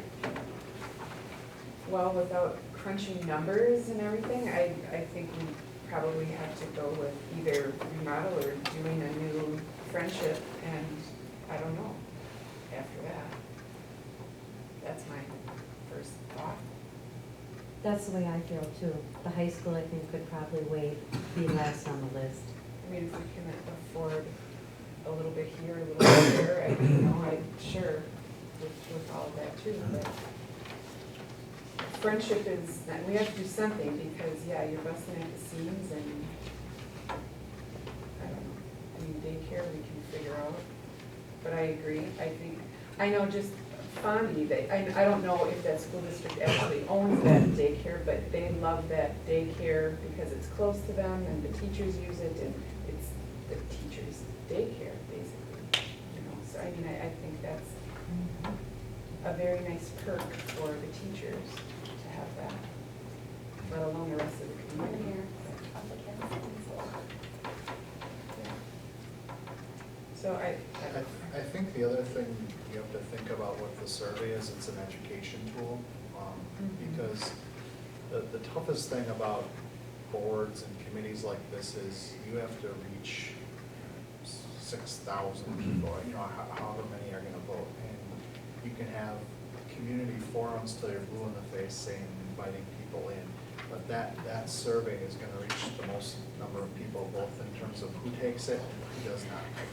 So the survey is, first and foremost, I think it's an education tool. It's saying holistically, these are the needs of the district. And yeah, whether this group wants to share if the high school is not seen as a priority. But at the same time, it's also an educational tool to help people understand that there is still need there. Yes, it's a 15-year-old building, but there's some need there. And it's kind of this holistic approach. So you get the data back, and maybe the data does point you that, let's build the addition renovation at Friendship, you know, middle school, not so much support, high school, not so much support, but at least the people understand the need. So then 2, 3, 4, 5, 10 years later, when you come back from the middle school, people say, oh yes, you communicated this to me earlier. It's 10 years later, and the needs have not gone away certainly, and probably, you know, hopefully aren't compounded that much worse. But again, you're presenting this holistic approach to the community. And I think all this stuff doesn't have to be done in a referendum. Currently, right now, we're at a phase where the state government doesn't see it necessary to invest more money in public education. It's been like that for the past 5, 6 years. That can change. And some of these projects, there's 2 parts to this. Number one, what is our long-range facilities plan? And the second part is, what should we do with a referendum? What should we do with asking for more money from the community? Because there's some things that, to your point, we could, like you look at a server, you're looking at an addition to the weight room, or you look at maybe building a new science room. Those are things maybe that we could budget for, put in our, what's that, Fund 46. I mean, right now we don't have any surplus, but we could start budgeting. I know like a West Bend, they just started something where they budget like $300,000 to go to their Fund 46. So after 4 years, they'll have 1.2 million. And we're talking economies of scale, they're larger, but they're saving money so that they can do these, they can build an elementary school in 10 years without going to referendum. I mean, we currently can't do that with what's going on right now, unless we make some changes. But those are things where maybe we don't do all these things, but we can really then have a comprehensive long-range plan that says in the next 10 years or 5 years, these are the things we're gonna do. This committee can also prioritize that. And then maybe it's just that, you know, that early childhood through 5th grade, that's the ticket. That's what we're focusing on here. So when we met with Bill Foster, and he was showing us some examples of the surveys that he's done, I guess, Vicki, the way I was envisioning this is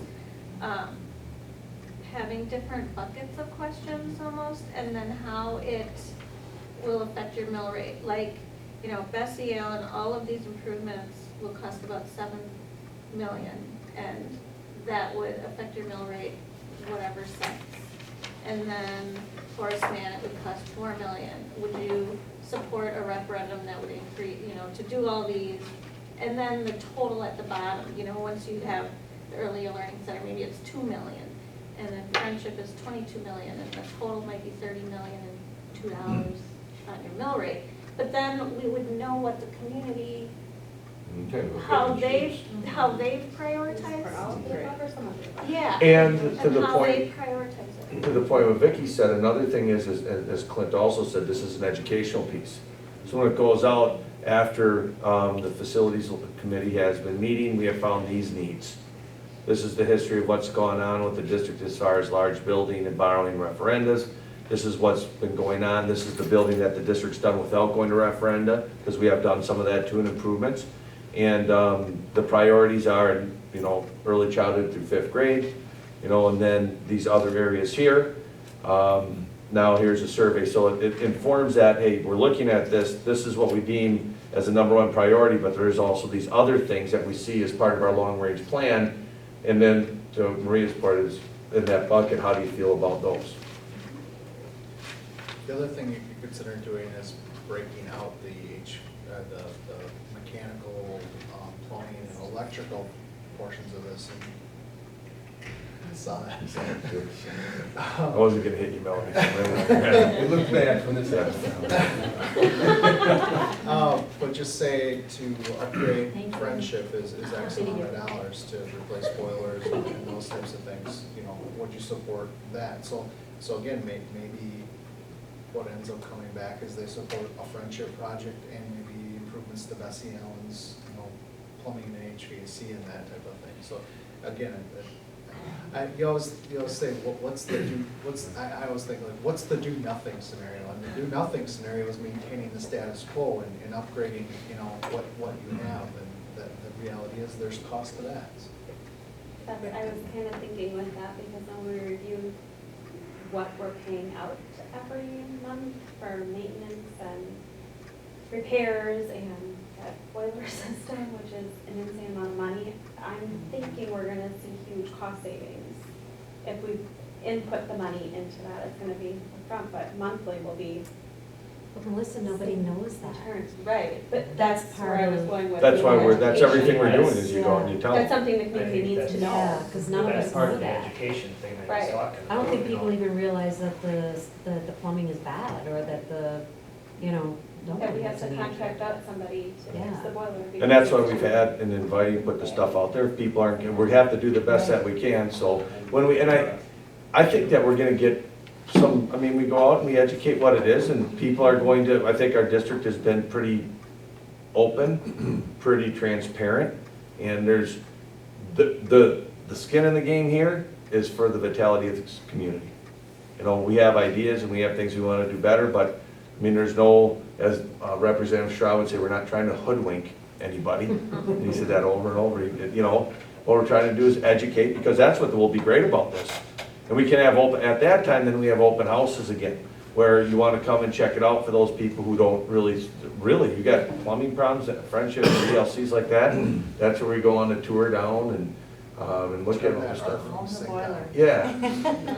See, there's a lot of value in that. I mean, I don't know if this is possible, but I see a vision where a lot of the stuff we saw, the trips through the schools, maybe somebody doing a presentation, a short one even, just record some videos, get it on a site that people can go to and see. Yeah. And I think there's people out there who might want to. We can, it takes time and effort, and the reason is right now we were at this point where we're trying to get the data.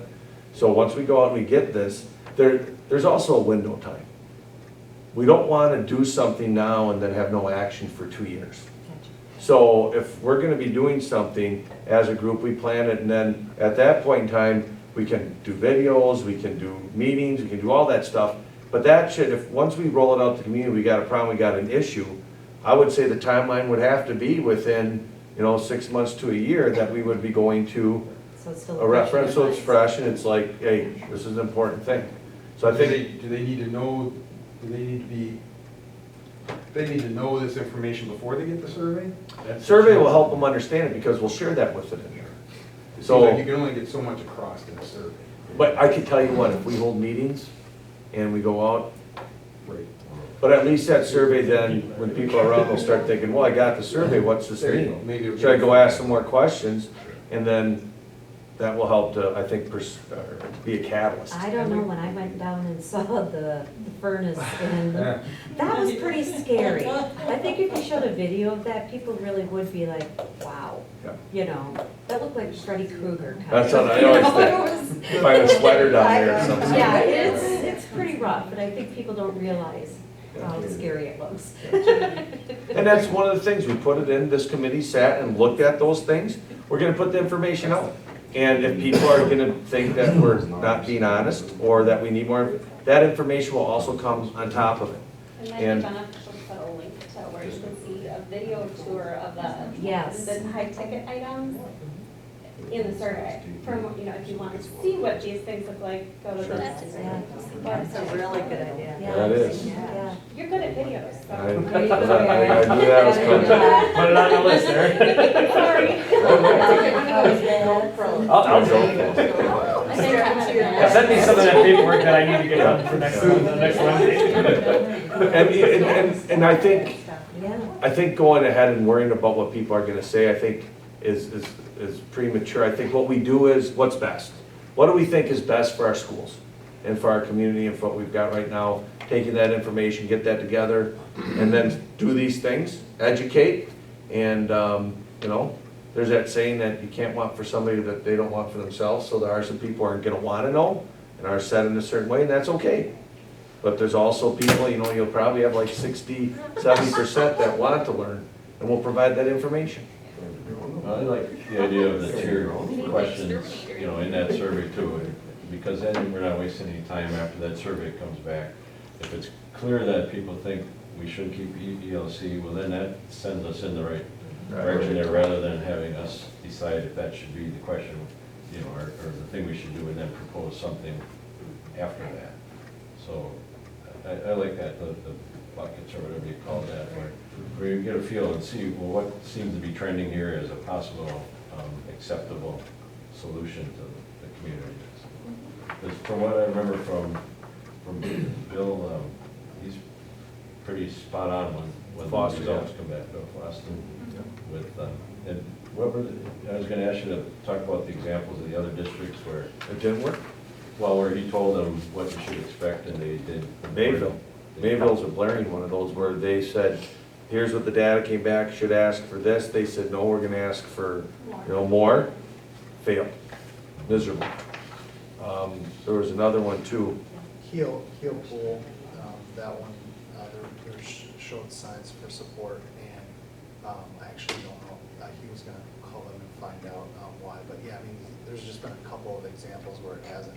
And the basic thing is, they'll tell you, trust, first of all, trust the data, I mean, that's first and foremost, and then make sure your message is consistent, that you carry that same consistency throughout. And the hiccups where we've seen is that very thing. I have a school district working with right now. Bill just presented last week, had our first meeting, and they've completely veered from the data, and you're just like, oh gosh, here we, I mean, and we tell them, please trust the data, please, you know, and they took a left turn, and there's friction in the board and administration, and so. Can I ask why they did a different view considering the data was telling them to do it one way? In either of those situations? Yeah, I why mean, would they be most- motivated to go yeah. somewhere else or to do it a different way? A lot of times it's personal agenda, so, yeah, I mean, no, I don't care, I still want to do an auditorium, we've heard that in some particular cases, or, yeah, you kind of allow the scope to creep, or, you know, some permutation. I can't speak for it, I mean, again, everyone, you know, joins boards and does things for a certain way, and obviously we all have our personal interests, and sometimes it's hard for people to set that aside.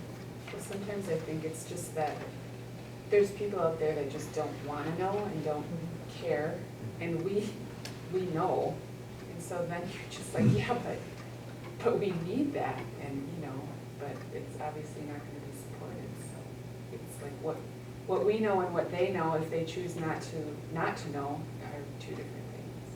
Well, the client that I'm working with right now, I'm not gonna say who it is, but it was one of those cases where as we were going through this survey, I was kind of like, it's one of those, be careful what you ask for, because you're gonna get an answer, and it had to do with closing a school, and the results came back resoundingly that they were gonna close it, but they went in with the idea they were not gonna close that school under no circumstances. So right out of the gate, you're not listening.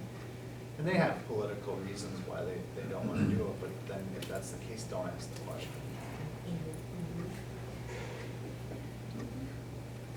Yeah, so I think the next steps are to craft that story, that information, create that survey with the different buckets and the priorities, which is early childhood through 5th grade.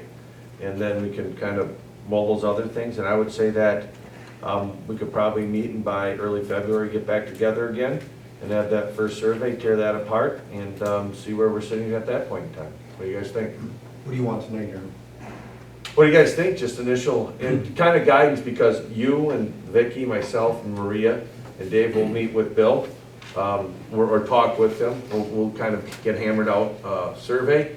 So kind of like anything that you guys see from this, initial reactions of how we should get that survey crafted?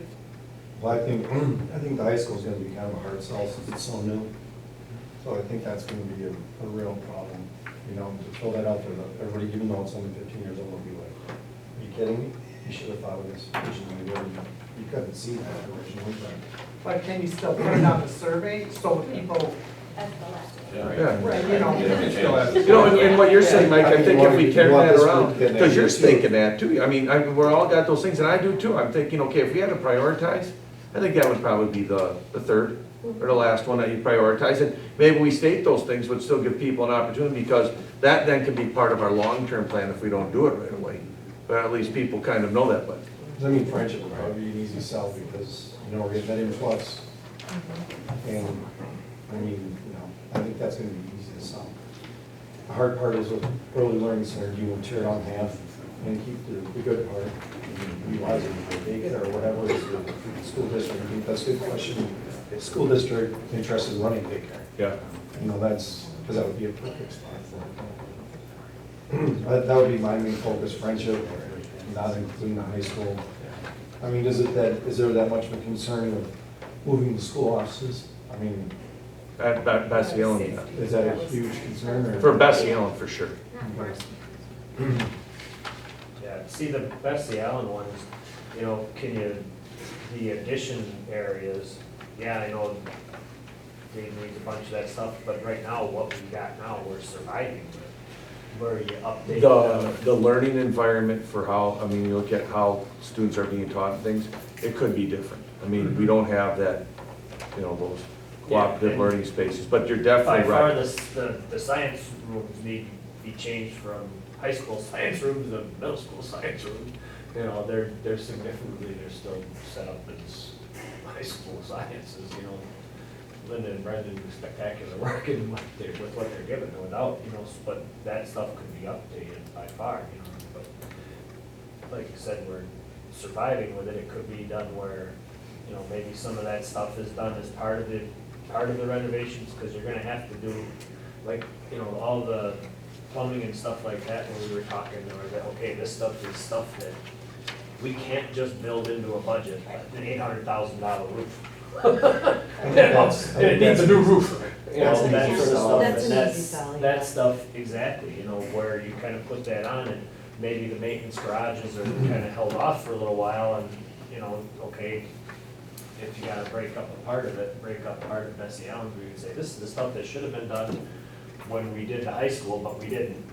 Now, this is the Now, stuff remember we too, have we're to do, growing. you know. So what we're doing at Friendship, and we start looking at, you know, the high school, you know, as it was built, we're gonna see that need. But once again, I think that's a great idea. We asked, whatever we're saying to put out the questions doesn't necessarily mean what's gonna get done. But yet it can help us to drive our long-term plan, you know? So, but I think how we go ahead and state those things, set it up because we're involved in those things and we see those things, so it can be part of that story that we tell. That say, would you support this? Here's what the priorities from the committee that the district sees, boom, boom, boom, boom. Here's those costs for those. And there might be a resounding no on some, but we know that then, you know what, we have this long-term plan, and you know what, our goal is within 10 years to build a servery at the high school. How are we gonna do that? Well, we'll have to back it down and look if that's not part of the thing, but yeah. With the middle school, it might be beneficial just to break it to 2 buckets. Like, we know we need the roof and the mechanicals. And the air We would conditioning and like gym to, floor. and all of that, and we would like to better the learning environment by doing this. Would you support this and this or both There we go. Cool. for that particular building? There's an area, a gray area too, though, where between just where we're just getting by and where you do it right. And if you're gonna do something, you know, do it right. But again, it's gonna come back to where the survey kind of points to what the community is gonna say. Okay, go ahead, and then you take that dollar number, if you will, I guess, and move it into prioritizing different areas. Right now, You know, maybe you figured out how you're doing this already, but, you know, you're assuming that people have all the information they need to answer a survey. Now, how are you gonna inform them prior to the survey? Or is that gonna be informational as well? It'll be Most people don't know what's going on in their schools. Vast majority don't. In fact, a lot of them are old geezers like me that have nothing to do with school. Although I did 15 years ago, but that's, since then, other than grandkids and great-grandkids. but now the survey though, that's more than just questions. Correct. There's, I don't know, but are you saying before the survey goes out? Well, somewhere there's gotta be some information, and a lot of it. My thoughts. Oh, and My well, thoughts. we got a ton of, we can definitely, I think that survey will be a big tool to point people to where more information is. And because we have a lot of information, even with our staff, it'd be nice if you had this, this, and this on the website. It is. If you go there, check it out, there's a ton of that information, but I think you're 100% right. to Kellogg, you get this out there, get the survey out, and even go, you know, we could do some advertising of the survey, look for this, it's coming, send a flyer to everybody in the district prior for more information, look for this coming, kind of a save the date thing, if you will, you know, like with weddings or something.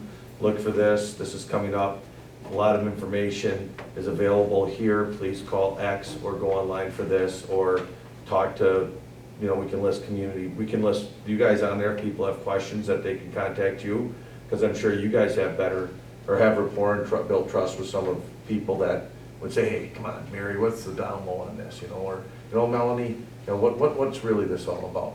And that would be a great thing, where then you guys have in your neighborhood or the people that you know, you can share those things. Almost like save the date, get their head up and kind of on the radar, and then use that tool to share. When you talk about saying our story, you kept referring to our story, and then the questions, is that something that you would be explaining about why we're doing, is that what you mean by our story? Yeah, kind of like, because there's a lot to be proud of this district from, I'll take back with the last referendum and before fiscally where we're at. The board has been a very good steward of the finances we've built. We have more students now than we've had in a long time. You know, we're very community centered. We have our movie theater, our gyms and our areas are open, our PAC. We host a ton of things out at the Oriole Athletic Complex. So we're very community related. We utilize our facilities for a lot. And because of these things, we see we see more needs, we see different things. And because of that, we have this long range plan. And we're asking for your input and your support so that we can do things to really put our district and keep it on that right trajectory. So it'd be a review of all those things and then go forward with more. And then having the data where here's how it goes. And also, I don't think, people don't know compared to Rosendale, compared to Lamira, compared to Ripon, and you look at those mill rates, you look at how much we spend per student, you look at those things, and I think people will be very surprised. We just got the CESA 6 analysis, Maria. People will be very surprised. We do more with less than a lot of districts around here. You know, all of our things are doing well. We have to get our achievement and our accelerated growth, but I think I know we're on the right track for that. So, but that's all part of that story. But in each family, each household is gonna get that done, so then they would understand kind of why the thought process is even there for that. So maybe that's what you were looking for as far as? Yeah. Can we make sure that when these do go out, they not only go out to just all of the people in our, obviously, all the residents in the 3 communities or 4 communities that we have, but Six. we have, okay, 6. If we have a lot of people coming into the district, those can be some pretty good idea folks, or not so much idea folks, but positive minds to get behind, because they're already choosing to bring their kids here. Yeah. So, you know, any people that we have that are already Open involved in enrolled. school choice. The only thing I would say on that is, that data with that, Because they because they don't vote, so Yeah. they're not gonna have anything to say on that, but, Okay. yeah. Good idea. I think it might be worthwhile to have some versions in Spanish though. If Oh, we Debbie, we're gonna have, there'll be mom, there'll be Yeah. everything. When you get to that, we're talking school perceptions, why we contracted with them, there's no doubt that this isn't their first rodeo. Like when we were talking last time, you go, oh, I know what you're thinking about, and you bring up, oh, here's Portage questions. Oh, no, this is more like what they did up by Spooner. This is more of like a Germantown thing. So they can pull and pick from those things, so. I just wanna make sure when we come up with our buckets, if, you know, we've been describing that, they're all very feasible and they tie into our long-term plan. You know, I don't wanna propose some things that really, in the end, seem to be like, ooh, why did we even put that? Because that is not where we even wanna go. You know, so that it all lines up and, you know, Comes back to our different goals. categories, that, you know, different things where you can really hear preference, but that it'll give us clear direction. Be doable. So is everybody pretty happy with the buckets? I know that they'll come up with them anyways, Foster will help, but, you know, I mean, when we say like the safety, the plumbing, the mechanical, the roof, I mean, are there any specific things that you really want on there? Besides kind of what we already have, Bessie, you thought maybe 2 different areas. The safety, science rooms. I think with the high school, we didn't hear any screaming like we need this. The one thing is that space in the commons is getting shrunk and shrunk and shrunk. But the one at Bessie Ellen, if I hear it once, maybe it's just because it's the same people all the time, new gym floor and air conditioning in the gym. Those are the two biggest things, and maybe a 6th grade science room. But then there's, but yeah, so maybe kind of put those in like, this is important, but then also these things. But to your point, Renee, don't dilute the water with asking too many things about stuff that could make it too overwhelming or people think. Well, didn't Bill say like 5 poignant questions, or, he didn't, I don't think he said that there were supposed to be that many questions. Right, I think there's a number. Yeah. Again, he knows what he's doing, and I don't Yeah. wanna say, oh, no, we need 15 questions. People are gonna get confused and like, you know, something that will give us direction, use his expertise. And here's the cool thing, you will all see the first draft of the survey, which then will be probably changed 4 to 5 times. So, you know, it's like having, like, once it comes out, then we can go from there. Mind if I just show them one real quick? Go for it. Would that be helpful?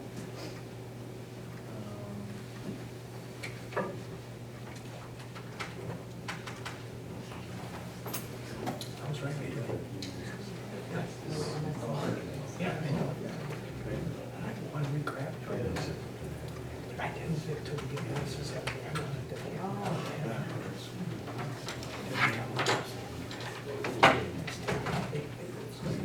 Yeah, I wanted to leave it. I'm glad that he got that.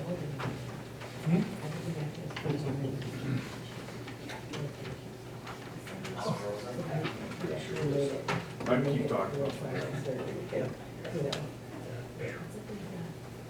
Because I got one more now. I know that I never heard of. But Sarah's Do you have enough space now, middle school Ma'am. and high school I was for like repeating just what you- 125? We're getting close. I mean, once again, this can all be, we're not gonna be I'm able. just saying short-term, long-term, so as it goes. I think that's something too, and probably one of Another one. the biggest thing is get that long-term facility plan out of this. So we can say, hey, this is our 15-year plan. And those things is looking at the growth of our student population, what does that mean? When we get to certain threshold, how should we, go after that? So this will take a little bit of getting started. So the whole process now is to take this information and data, then Mike, Vicky, myself, Maria, and Dave get together with Bill. He will put together that survey, if you will. That will, number one, we'll even do the first part that tells that story, that explains the process, explains the need. Then we'll have, the initial, here's what the survey will look like. Done. Then we'll look at that, be like, maybe, add this, not enough, whatever. And then once we feel good about that, then we'll develop the timeline of when we're gonna get it out and how we're gonna do that to educate. And get, if we want to get it out, I think at prime times when there's the most, I'm sure they've done studies where, hey, you don't want to send this in July. Probably don't want to send this in, in December, but there could be some times that might work out better than others. And then we can see how the process goes. We still have a few years before that debt retires, if you will. And I think we also have a few years to solidify the need. I think there's one thing that will drive this project and our needs more than anything else is that people actually seeing we have a need, So when we have to possibly look at bringing in some ancillary learning space at Friendship, it gets to be even an easier sell that says, hey, this is something that we need because we're running low on space. And when, Dave and I have talked about this too, when we've had plumbing issues where you guys have had to dig up the floor to fix something that's collapsed, snap a picture of it. And, some of those pictures might help tell our story. You're worth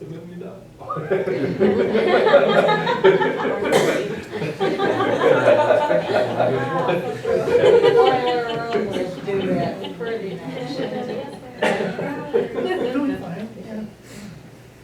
I think she's also.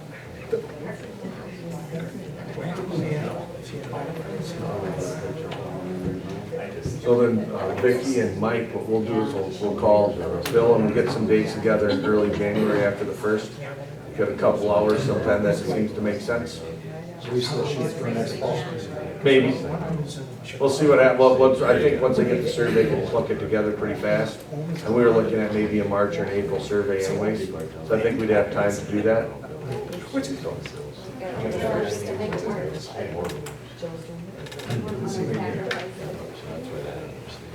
And then I have,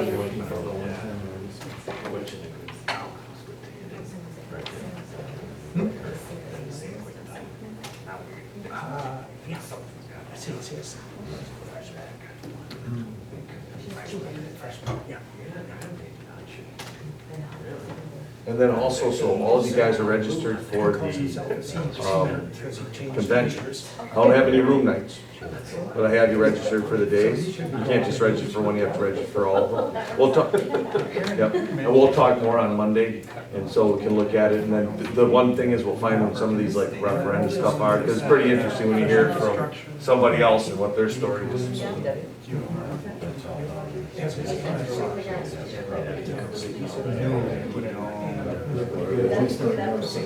know they do, I know that stuff is way down the road, so, I mean, even if it's this,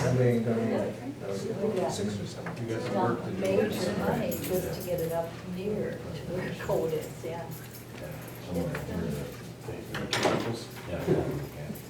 Put that on the list. The survey VRF final. John, I are.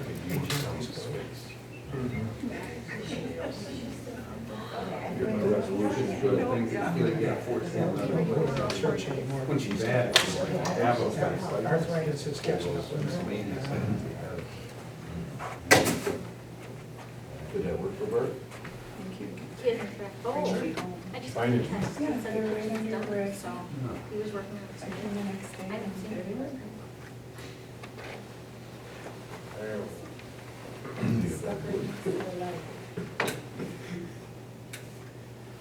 Yeah, this was good for me.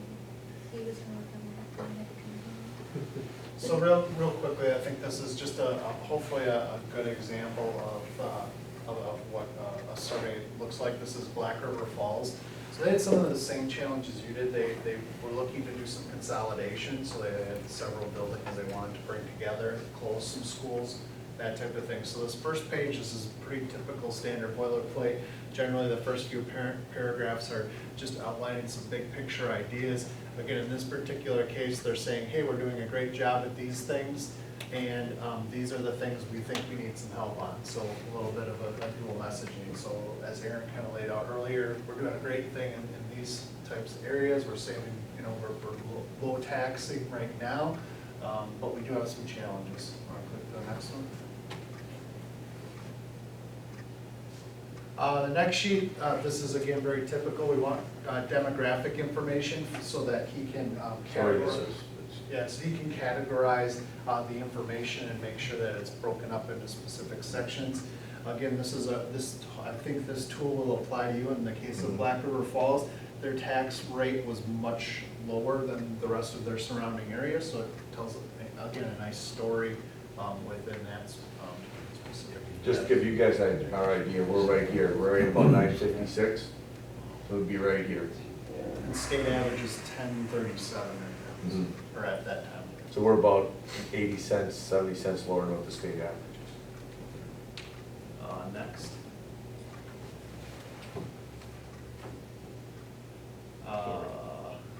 There we go. So this is really, all this page is information. This is saying our building was built X, it's holds that many students. They had over capacity, they already had portable trailers at many of their buildings. So again, they're stating a lot of their needs up here. High school, they had, their offices were similar to this building where they're in the middle of the building. District-wide maintenance, so this is really all information. And they kind of boiled it down right here. So this was one of the buildings they were looking to close. They were looking to get some feedback on if the community supported closing it.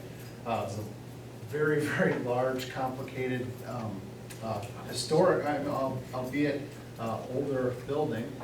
So we identified the cost to upgrade that building, electrical, plumbing, HVAC, was $7 to $9 million.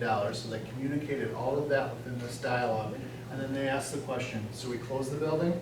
should we continue or upgrade the building, or should we do nothing? Or you always ask if you're not sure. So again, I think that would apply to the ELC in this case. Looking back at this, it amazes me, this one was kind of a confusing format, but it worked, it was ultimately successful. So again, here, this was elementary school needs. And what this survey actually tested was a couple of different options. I told you earlier, you just draw a box. So this box was our new elementary school for this particular case. So there was several different options that we considered.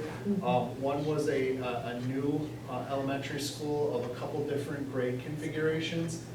And then the other one was putting addition renovations onto their existing buildings. So here it was basically asking the question of, do you support a new school? And then it asked it two different ways, one with grade levels 3 through 5 and one with grade levels 2 through 5. Next. This was this was a variant option. So if you don't support a new school, would you support putting additions onto 2 of their existing buildings for again, a certain amount of cost that we outlined in this. Ultimately, they did build a new building. The other thing, much like you, this kind of is a Bessie Allen replica building in many ways. So you can kind of relate this to Bessie Allen. There was a number of different challenges and strategies that we had at this building. So we were adding cafeteria, we were adding band and music, we were adding egg, all those types of things. And what Bill did actually here was, he did end up asking an overall question. So at the bottom is, do you support this plan? But we also asked specific things within it. So are you in favor of upgrading signs? There's no dollar amount in there, but this allowed us to kind of prioritize. And why it was applicable to this was we ultimately didn't do all of this work. We did the cafeteria expansion and the egg and a little bit of interior renovation. But without this data, we wouldn't have kind of known what the community's priorities were. And then this down here is that cost, if you did this, it's $35 to $46 per $100,000 home. Yeah. So it's one of those. So ultimately, I think the results that we got back was this was not favorable. It was, I don't know what the percentage was, but there was a lot of support for certain areas of this. So again, they were able to kind of extrapolate this. This was, again, district-wide maintenance. So let's see.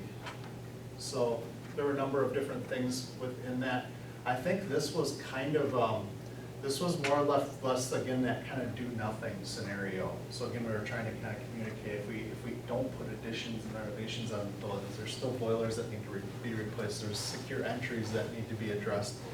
So again, it was communication of that. This down here, this one I don't always like because this one was trying to attempt to test tax thresholds. So how much would you want your taxes to go up?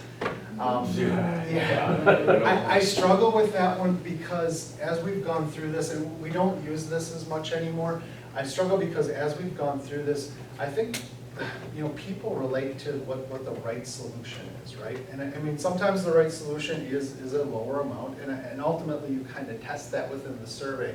But I always feel like I don't know what you glean out of this all the time, and I can't recall it specifically on this one what information this helped us to support the other ones. And then this one down here is kind of that priority. After we tell a story, where do you think? You think the elementary is the biggest one, the middle school, or the high school? Where do you see the biggest priority as a community member in our buildings and facilities? And then the back page. So again, they include a little bit of information down there. This kind of, I guess, graph was representative of where Black River Falls currently is, and then where they fall given a couple of different tax threshold questions. They ultimately went to referendum for, I think it was about 22 million. So we didn't stray too far from, again, the lower.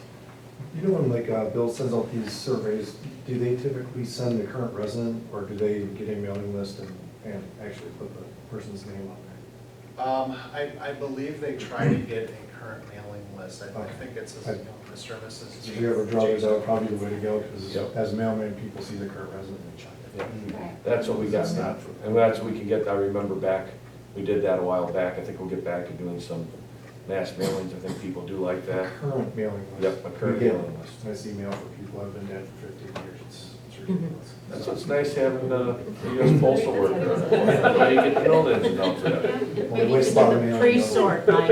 Yeah. And again, just real quickly, the idea behind this, if you flip back to the first page, is each one of these that gets mailed out has a, and it doesn't have it here, but has a specific code number. So each household gets a code. So if you have a wife at home and you both want to take it, you call the district office and they will give you another code. Then you can take it online. So you can either take the paper version of it or you can take the online version of it. And that's where the various languages, all that stuff. So I would envision, here's what I would envision, I'd envision the next time this group gets together would probably be early February. At that time, we would have something like this already complete. Not that it'd be the final one, but it'd be complete up to something where then we can type to pick apart. Bill Foster would be here, go through those ideas, then go back, edit it a little bit, look at our timeline of what we think is appropriate, and then we can look at when we'd want to get it out and how that would impact our long-term planning and possible referenda or whatever that could be. When does the school board have to vote to put the referendum on? Was it 75 days before the date? If we would, August. It would be yeah, in if August. we would do November referendum, it'd be August. That if we do, I mean, there's things if we did an April one. There's many opportunities. I think the key thing is be transparent and get the information out. Well, As much information and as transparent as we can get, the better the story gets out, and then I think it's our best opportunity to get whatever's necessary. And that's what I love about this. This community's gonna help to say, hey, I'm really proud of what our schools are doing, and I like the route we're going, and we're gonna support this, or you know what? Because also in here, one thing is that we've asked if we could have like maybe a page that will just go to parents to ask about programming. You know, like start times, things like that. That wouldn't be for everybody in the, you know, this 80% that don't send kids here, but more for the ones that do, so we can get some programmatic ideas, kind of a cultural questions about what they think about the school, what they like about the school. So he said we could do like just a one additional page to get that data. Because I think if we do this and do it well and we do it concise, we can get some great data that can help us not only with our long-range facilities plan, but also programming and find out if we're on the right track. I can also see, do you think the district should have its own daycare? And that's a big question too. So Aaron, would it be helpful if you had everybody from the committee send you some information that we all, Yeah. just a little bit more, just what their priorities are? Yeah. So that'll help our committee get the. I think that'd be great. I'm a little worried about these getting out though. I mean, I'm not worried about the integrity of people, but I'm concerned that all of a sudden, a month from now, somebody's gonna say, hey, this is that plan that they're gonna do. You know, and here we got all these defined little boxes again instead of a general concept. So I don't know, do you plan on collecting them? If that's what you guys are more comfortable with, yeah. I don't know. What do you? It's a good. I think that's a real good idea. You know, I don't know. If somebody wants to keep them, take them and show them. Yeah, I don't, but I hear what you're saying, and that's, as I prefaced it before, people think that things are happening and they're not. It's a whole process, so whatever we can do to help with that, or, once again, if anybody has any questions or want to know about the process or what the outcome's gonna be, they can ask, and I can tell them I don't know. But what I do know is that I think we're gonna have the outcome that's right for our community. But you're right. For one example, there's people that work here that think that the ELC is gonna be torn down, that, you know, have been thinking that for a year or more. You know, so that stuff gets, like you said, that gets around, and I just, you know, and again, we don't have to turn them all in if you, I just want you to be careful with what you do with them, I guess, would be the main thing, so. And clear that there's enough thought to get ideas on a piece of paper, but nothing, I can see that what we do won't be what we see on these pieces of paper right now. This is just to stimulate and a catalyst to get things going. We're not building a box in Black River Falls. I think that's a great idea, Mike. So if anybody wants to, after looking at these things, kind of processing stuff, understanding the needs, this is what this is kind of as a community member, part of this community that I really think should be focused on. And that would really help us with trying to get that first survey as close to, good that we can start to then kind of tweak it, if you will. Well, it's not even necessarily a bad thing if someone sees this, because they'll call and that'll start the dialogue. Yep. And say, the survey's coming, so just be patient. So it's not a bad thing, to get people talking.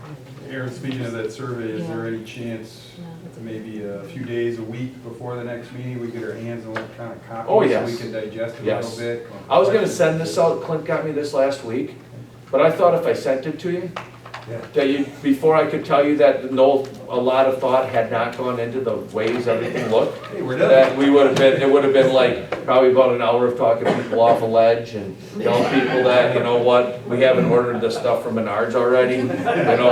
CD Smith hasn't been contracted, it just would have been easier that way. So by all means, you bet. Yeah, that'd be, It's just easier if people get that information together and I can't tell you, please share this to the hills. There is no hidden agenda. There is nothing that's been done. That's what it is we have professionals who have been hired to be the superintendent. We have a great group here. We have teachers, administrators, support staff who are trying to find out the direction to make sure that our community and schools are better in the future than they are right now. And this is a catalyst to help that happen. So maybe for the future plan, you could put a watermark draft over the top of all of these. It would probably be very helpful.